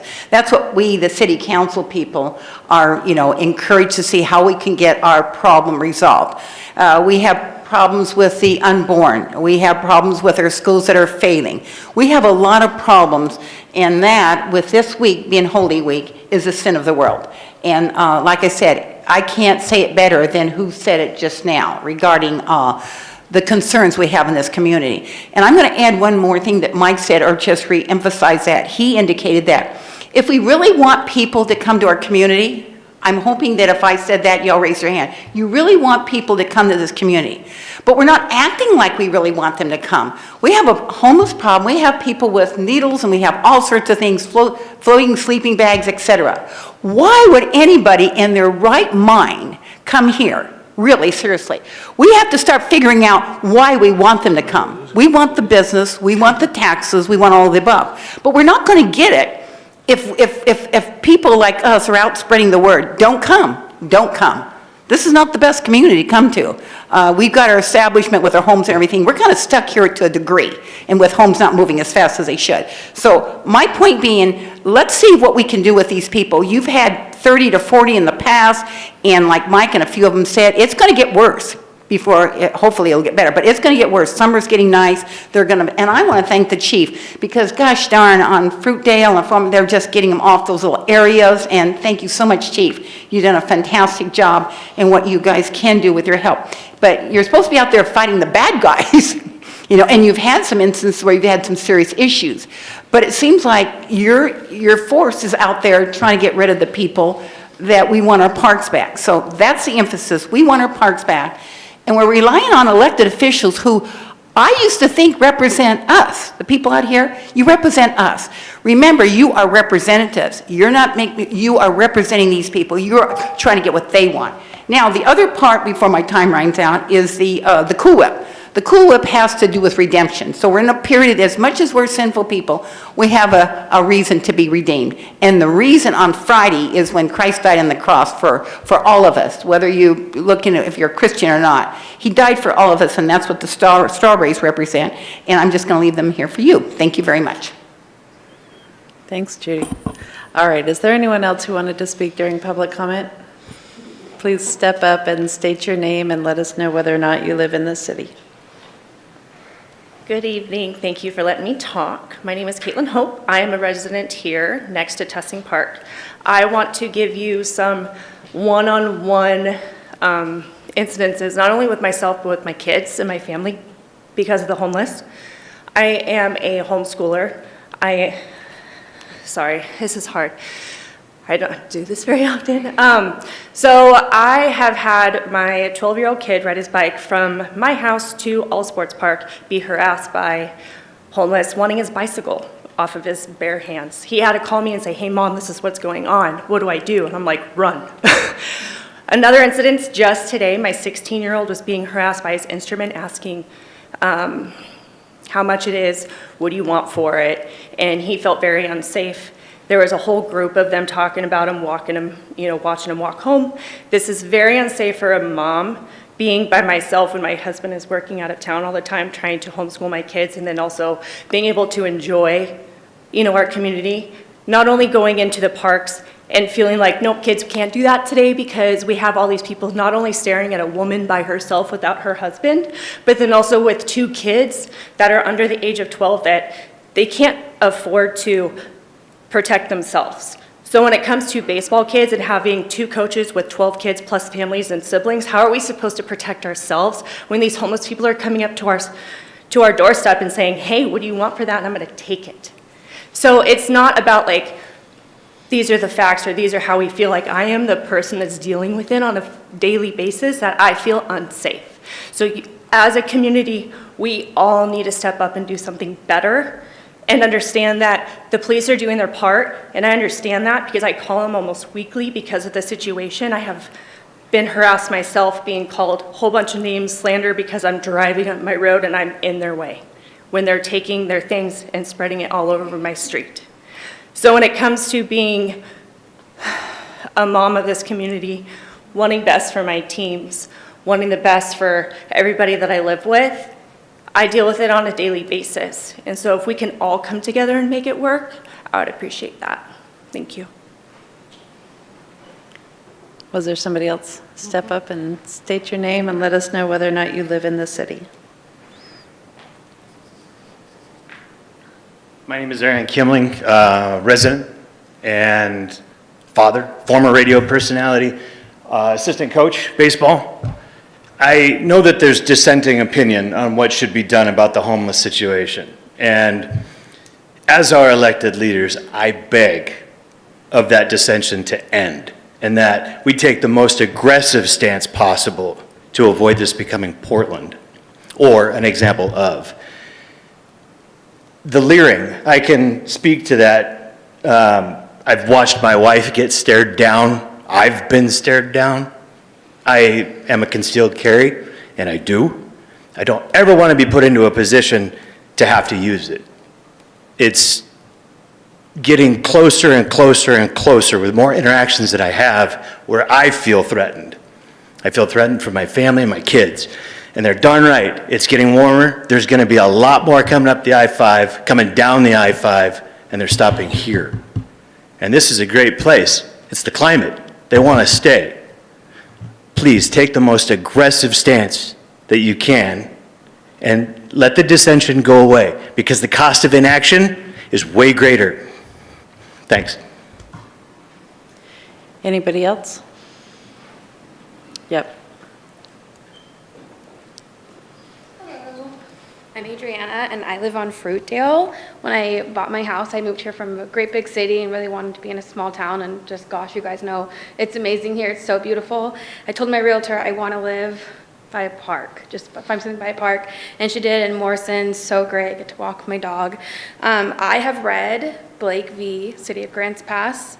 I've read Johnson v. City of Grants Pass. I know in all of the ways in which your hands are tied regarding sleeping in the parks. I get that. I understand a lot of the opinions here. And I just want to come today. I have concerns about those children too. I don't have kids. I'm at the age where I'm starting to think about having a family, and I can't fathom staying in Grants Pass with the parks the way that they are. And I just wanted to, on the basis of the fact that I've read those legal decisions, kind of propose to you guys the thought that there are things that can be done, even though your hands are tied with the sleeping situation. As one of them mentioned, you guys can pay people to come clean the parks every day, right? You can make sure there's not fentanyl in the bathrooms where we have a 4-year-old or a 9-year-old die. And I figure you guys, with the finance director, can figure out whether that's more cost effective than a wrongful death lawsuit for that child dying. I know that's so dramatic, but it's completely possible. And so I just ask that, you guys, I know you're working so hard and your hands are tied, but there are other tools in your toolbox that can address so many of these problems that really don't require kicking them out where they have to be sleeping, which is the crux of those decisions. So thank you. Jay?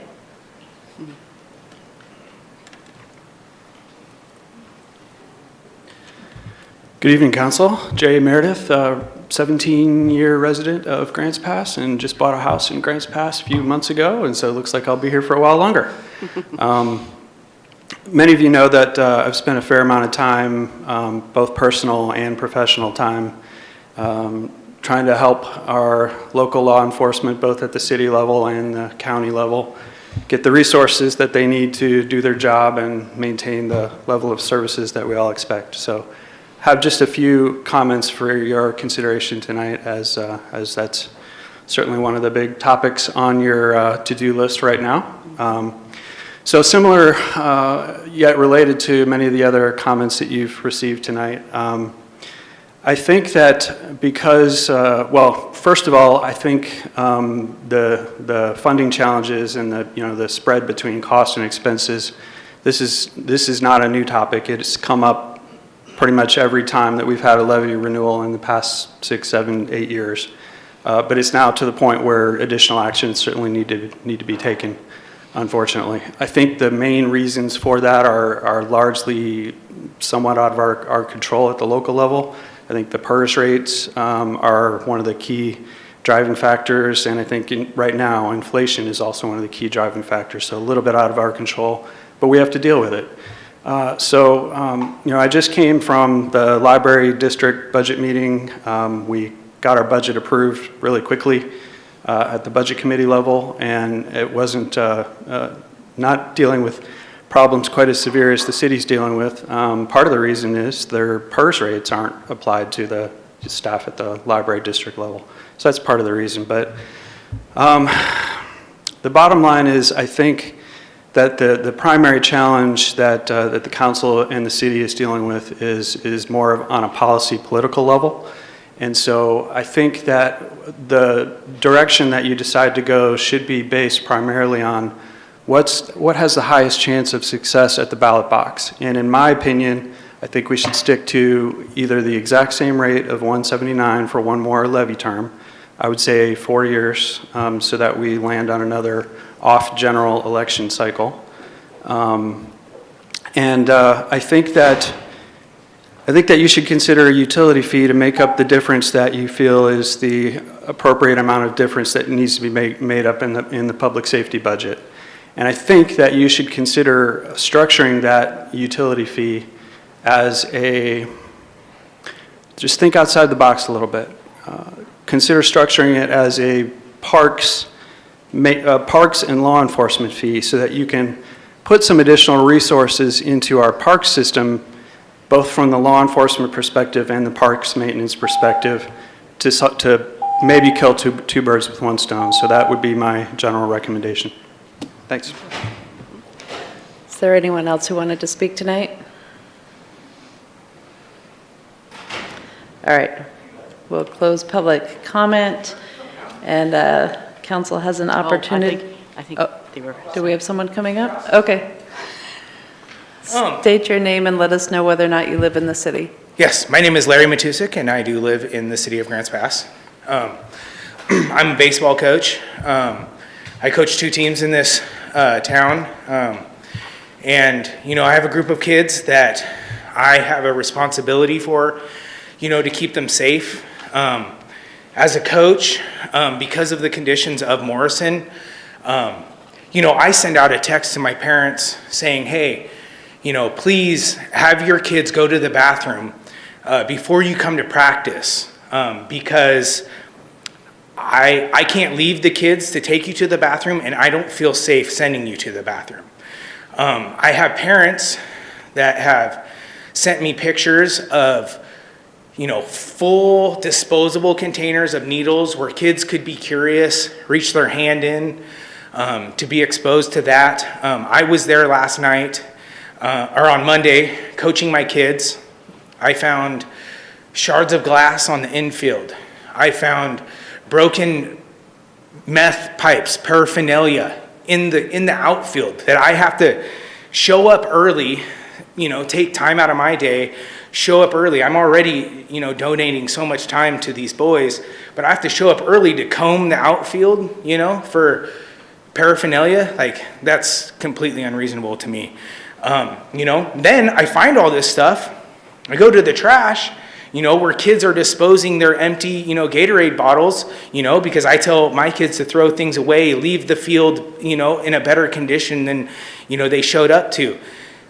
There's a trash can full of 20 pounds of marijuana trim. Like, that's completely just, it's sad. It's sad. Like, I could cry over it. It's no kids should be subject to that. You guys have created water features for children there, baseball fields for children there, the playground for children, basketball courts for children.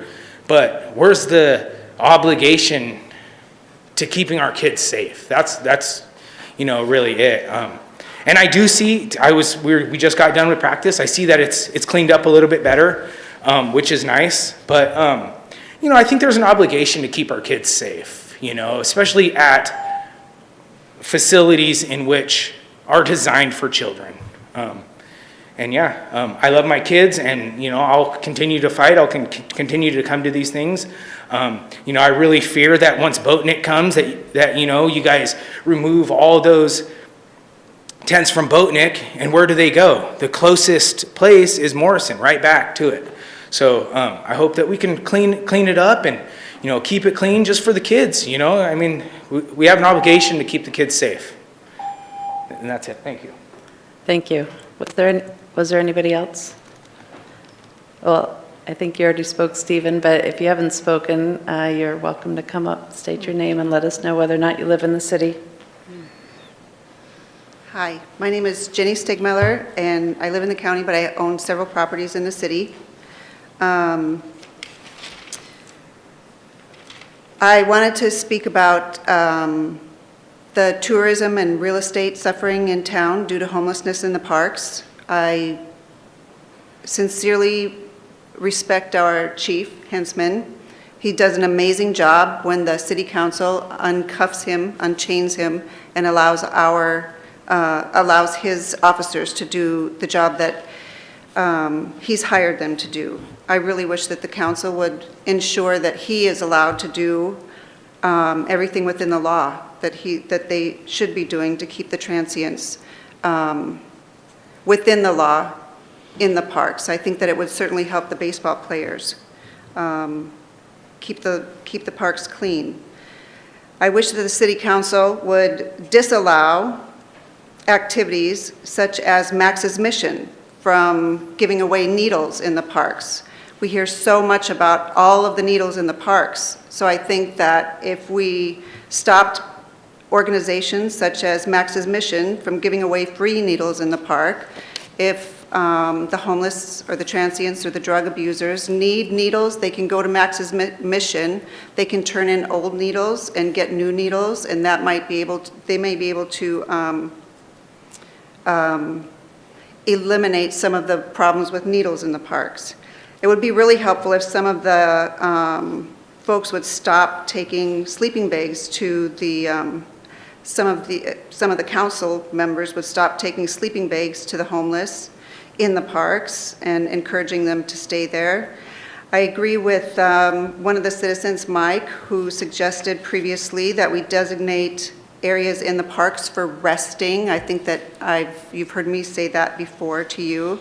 It would be great if they didn't get to take over 22 acres of Riverside Park, certainly not the disc golf, right at the end of our the historic Caveman Bridge. That's not an appropriate place, especially when tourism is now down, and we'll be fighting for every tourism dollar that we can, seeing that's our #1 industry here in town. One other thing I wanted to mention is I hear a lot about surveys here in this chamber, and that surveys go out, and that you're very certain that the citizens want something done about the homeless, but I never hear anything about these surveys addressing taking our parks back. You never ask the question, do you want our parks back? So I feel that the surveys that go out to the citizens are very skewed. So I would love to see the questions sometimes. I get to the point where I do care about the transients, but I care more about just give us our parks back. I really don't care so much about the transients anymore. Thank you. Was there anybody else?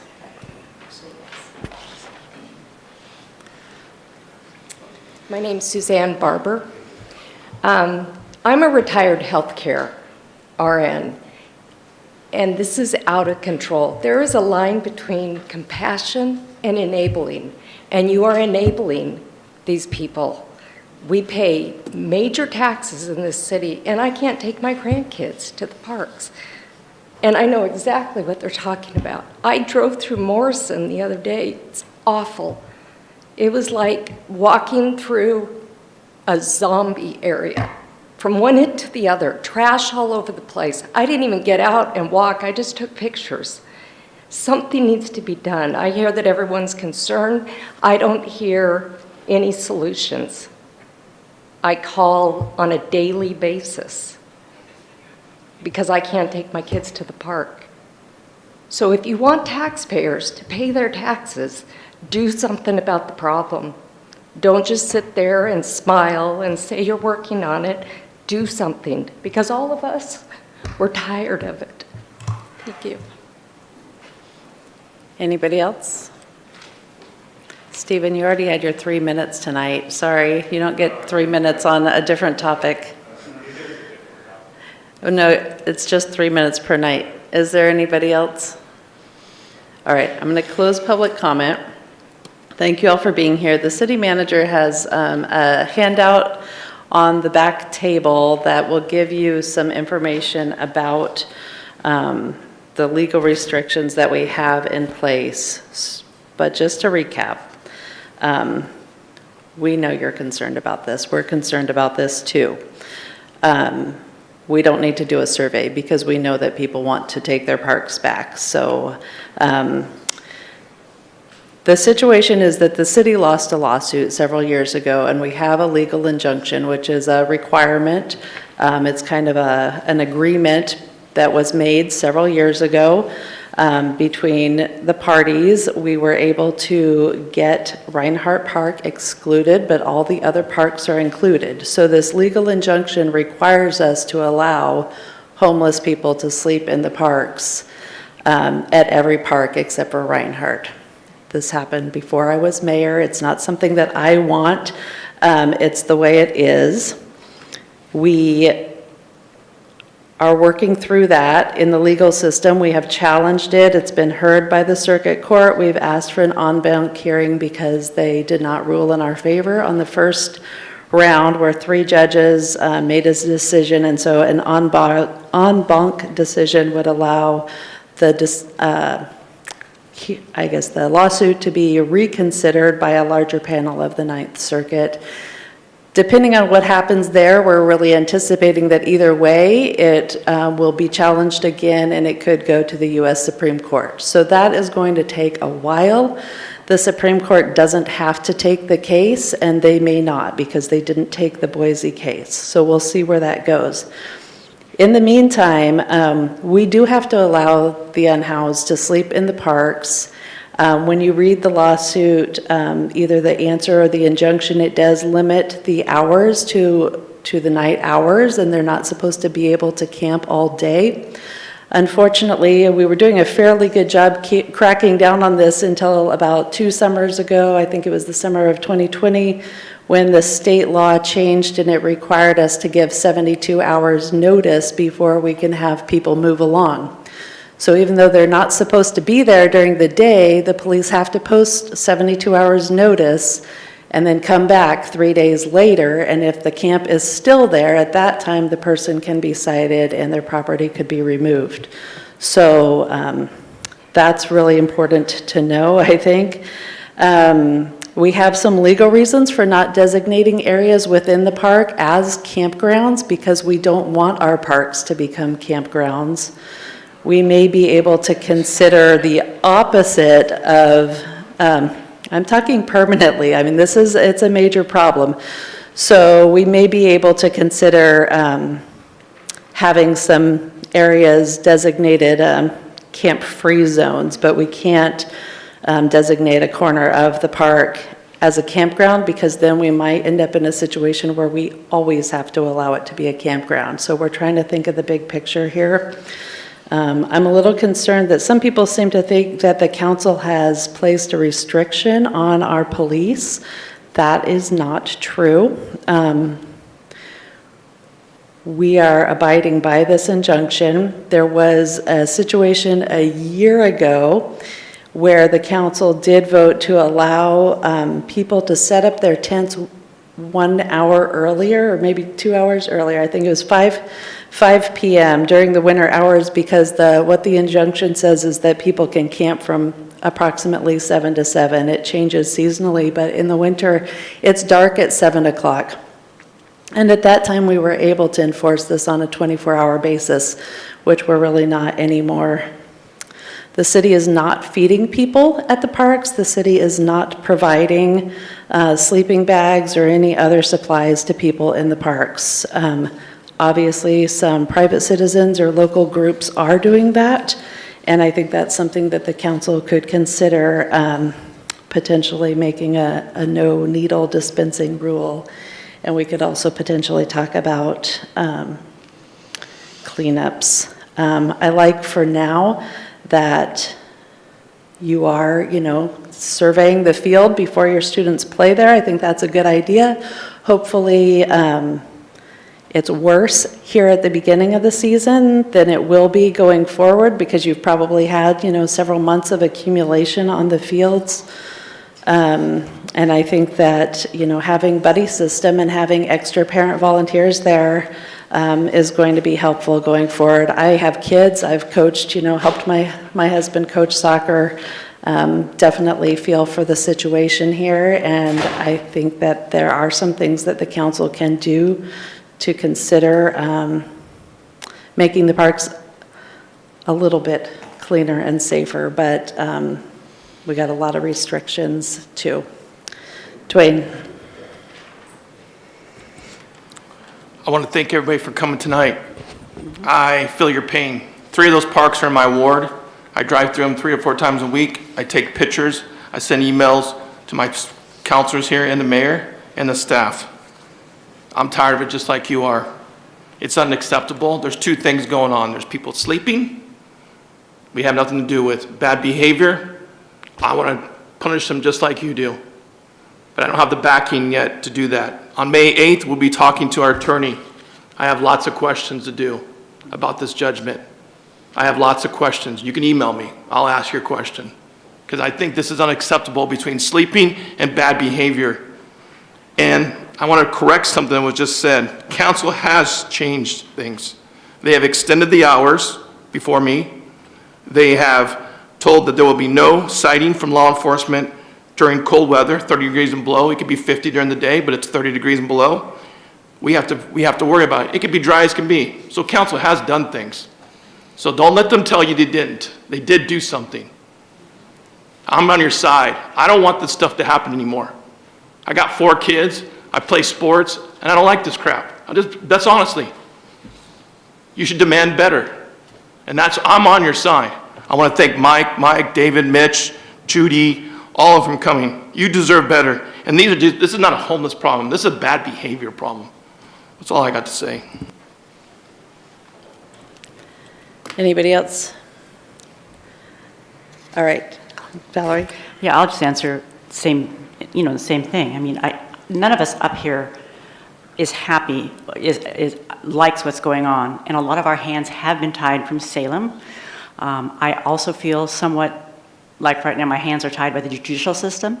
So you've got the North, Salem's coming down and telling us what to do. You've got the judicial system leading us along and leading us along and leading us along. I think we are all anxious. I do remember the last time we talked with the attorney, he did say that there were some things we could do to make zones that I'm in favor of moving forward to, especially with kids, because I couldn't agree more. Those parks and those baseball fields and those spray parks and those things belong to our children, not to what's going on in the park now. So I would just say that, when that date comes up, I hope we have a big list of questions and things that we can push through and stand up for our kids and our youth in our parks. Joel? So I just want to make this brief. Everybody cares. I had a nightmare about your property the other night, Mike, but it was on mine. Didn't help any. So when we went to the League of Oregon Cities, there were several sessions on this, obviously, because every city across Oregon is struggling with it. And people got places for people to sleep across the state of Oregon. Different towns use different approaches. So I asked the question, I said, well, your point in time count, the number of people that are homeless, has anybody experienced a decline? Guess what the answer was? Didn't make any difference what they did. The numbers went up. Okay, that's kind of sobering. 4-point strategy. These aren't my words. Josh from AllCare talked about them last week, but we've made some progress on them. It's not going to reduce this. I'm not lying to you. Okay, but the 4 points. One is we've never had a treatment for drug addiction in this town. There's been people that wanted to get clean in our medical clinic, and we had to send them to Medford if they could go. We're going to have one, okay? And it has transitional housing associated with it. It's called On Track. So now if somebody's out there and they want to come clean, bingo, they're off the street, they're there, and they'll get treated. 2, mental health options. Also got a grant for housing with transitional component with that also. We've had several patients that had transitional housing with them before. So you got the addiction, you got the mental health. The third thing is affordable housing. That was one of the things we looked at this previous, if you stayed through the whole council meeting, I think it was last time. But anyway, we're on track to add several hundreds of affordable housing units for both workforce housing and low-income housing. And then the fourth one is accountability. And Mike, you talked about what is the difference between accountability and enabling. That's what we need to learn, and I don't think we've learned that yet. But one of the things that making steps is we've had options and a social worker be down there with our community service team, offering people the services that we have available. We've also had openings at Foundry Village and at the Gospel Rescue Mission, and we've had people go with the police and say, hey, you don't have to stay here. You can go to these places. You can go to Foundry Village or you can go to Gospel Rescue Mission. They chose not to go. So we are doing some things. Is it going to solve this baseball problem? No. So I guess I just got to get out there with you and help you clean up the fields. I spent this last week with my daughter in downtown Manhattan. And there's a lot of people there, and they have less of a problem than we do. So. Dwayne. Recognize Brian's here from the mission, and they got 40 men beds, 45 women beds with children in mission. They'll take people with addicts, and they'll take sex offenders. I know I've been saying this for the last few times, but they have beds. That's 85 beds, so obviously they don't want to go. They're not willing to change. Vanessa. I won't rehash anything that's already been said, but there is another portion of this discussion that hasn't been discussed yet, and that is finances. The men and women of the Grants Pass Police Department really do their best in responding to all calls for service. It's my understanding that they go call to call to call. So as much as we would like them to have a presence in the parks 24/7, it's just not possible at this time to the resources that they receive. And so that's something that this council will have to determine in a few weeks when we talk about a level of service with the Department of Public Safety. Additionally, I do think that for this public record, it needs to be stated, very recently there was an emergency bill that came down from Salem to the tune of tens of millions of dollars that we could have been eligible for. However, the Board of County Commissioners was unwilling to work with us through that process, therefore shutting us out. Jackson County received $10 million, so it is unknown how much we could have received. However, because of their unwillingness to be governmental partners, we were shut out of that process. So there is an absolute financial component to this, even if that's establishing a low barrier shelter, if that's increasing the cleanup in the parks, whatever those funds look like, responding to this issue takes money at the end of the day. Anybody else? Okay. Julie, did we get emails this week? You received one email regarding tents in Riverside Park, one email from a resident of East Park Street who's frustrated by the noise and speeding vehicles on that street, one email regarding affordable housing, the homeless situation, and possible solutions, and 2 emails about Riverside Park from concerned residents of East Park Street. All right. I'll remind everybody to please pick up the info sheet at the back of the room. And we will move on to consent calendar. These are items of such routine nature or without controversy that they may be approved in a single action. And we'll let the room clear out for a minute here, and then the council president can read the consent agenda.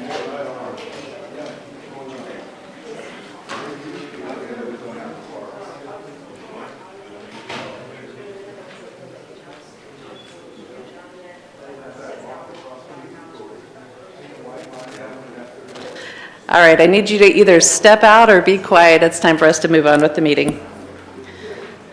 Okay, I'm going to read the consent agenda for tonight's meeting, which is April 5th, 2023. Consent agenda, item 5B, motion acknowledging the receipt of the monthly financial report for January 2023. C, motion acknowledging the receipt of the monthly investment report for February 2023. D, motion approving the minutes of the City Council meeting on March 15th, 2023. And the rest of them, I believe, are all committees. Bikeways and Walkways from February 14th. Committee of Public Art, February 14th. Housing Advisory Committee meeting minutes,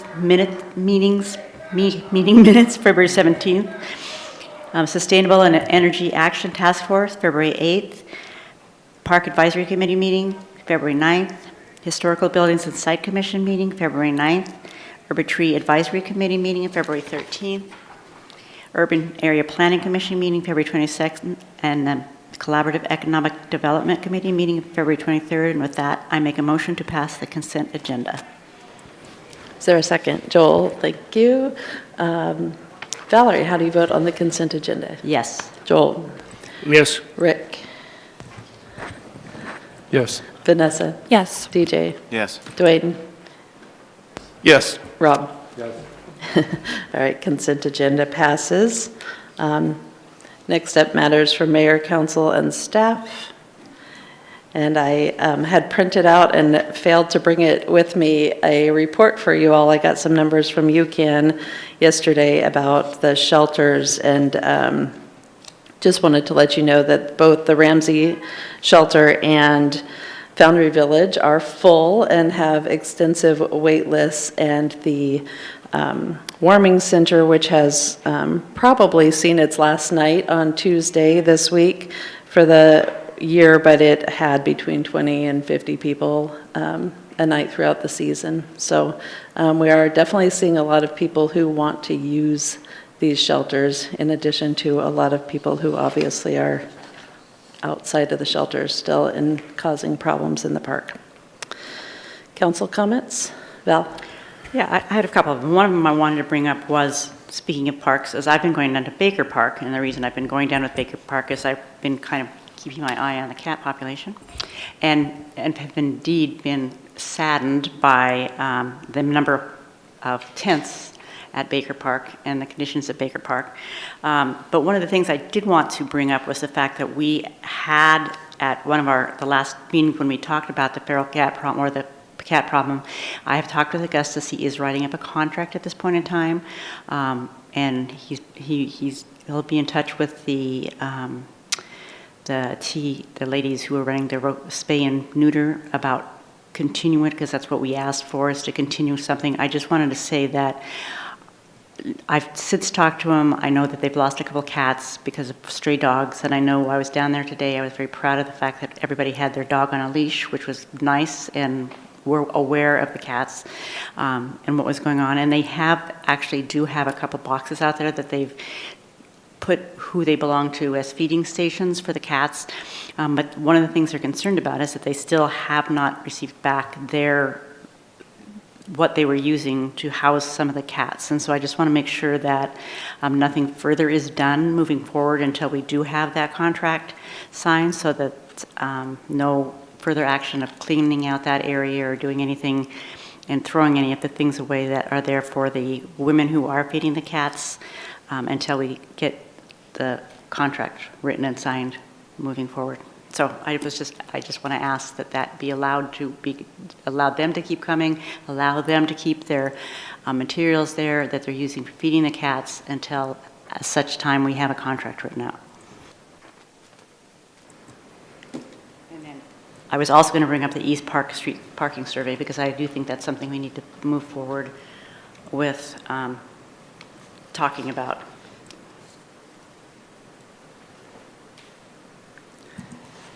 Yes, the survey we've got the survey back and just, yep, okay.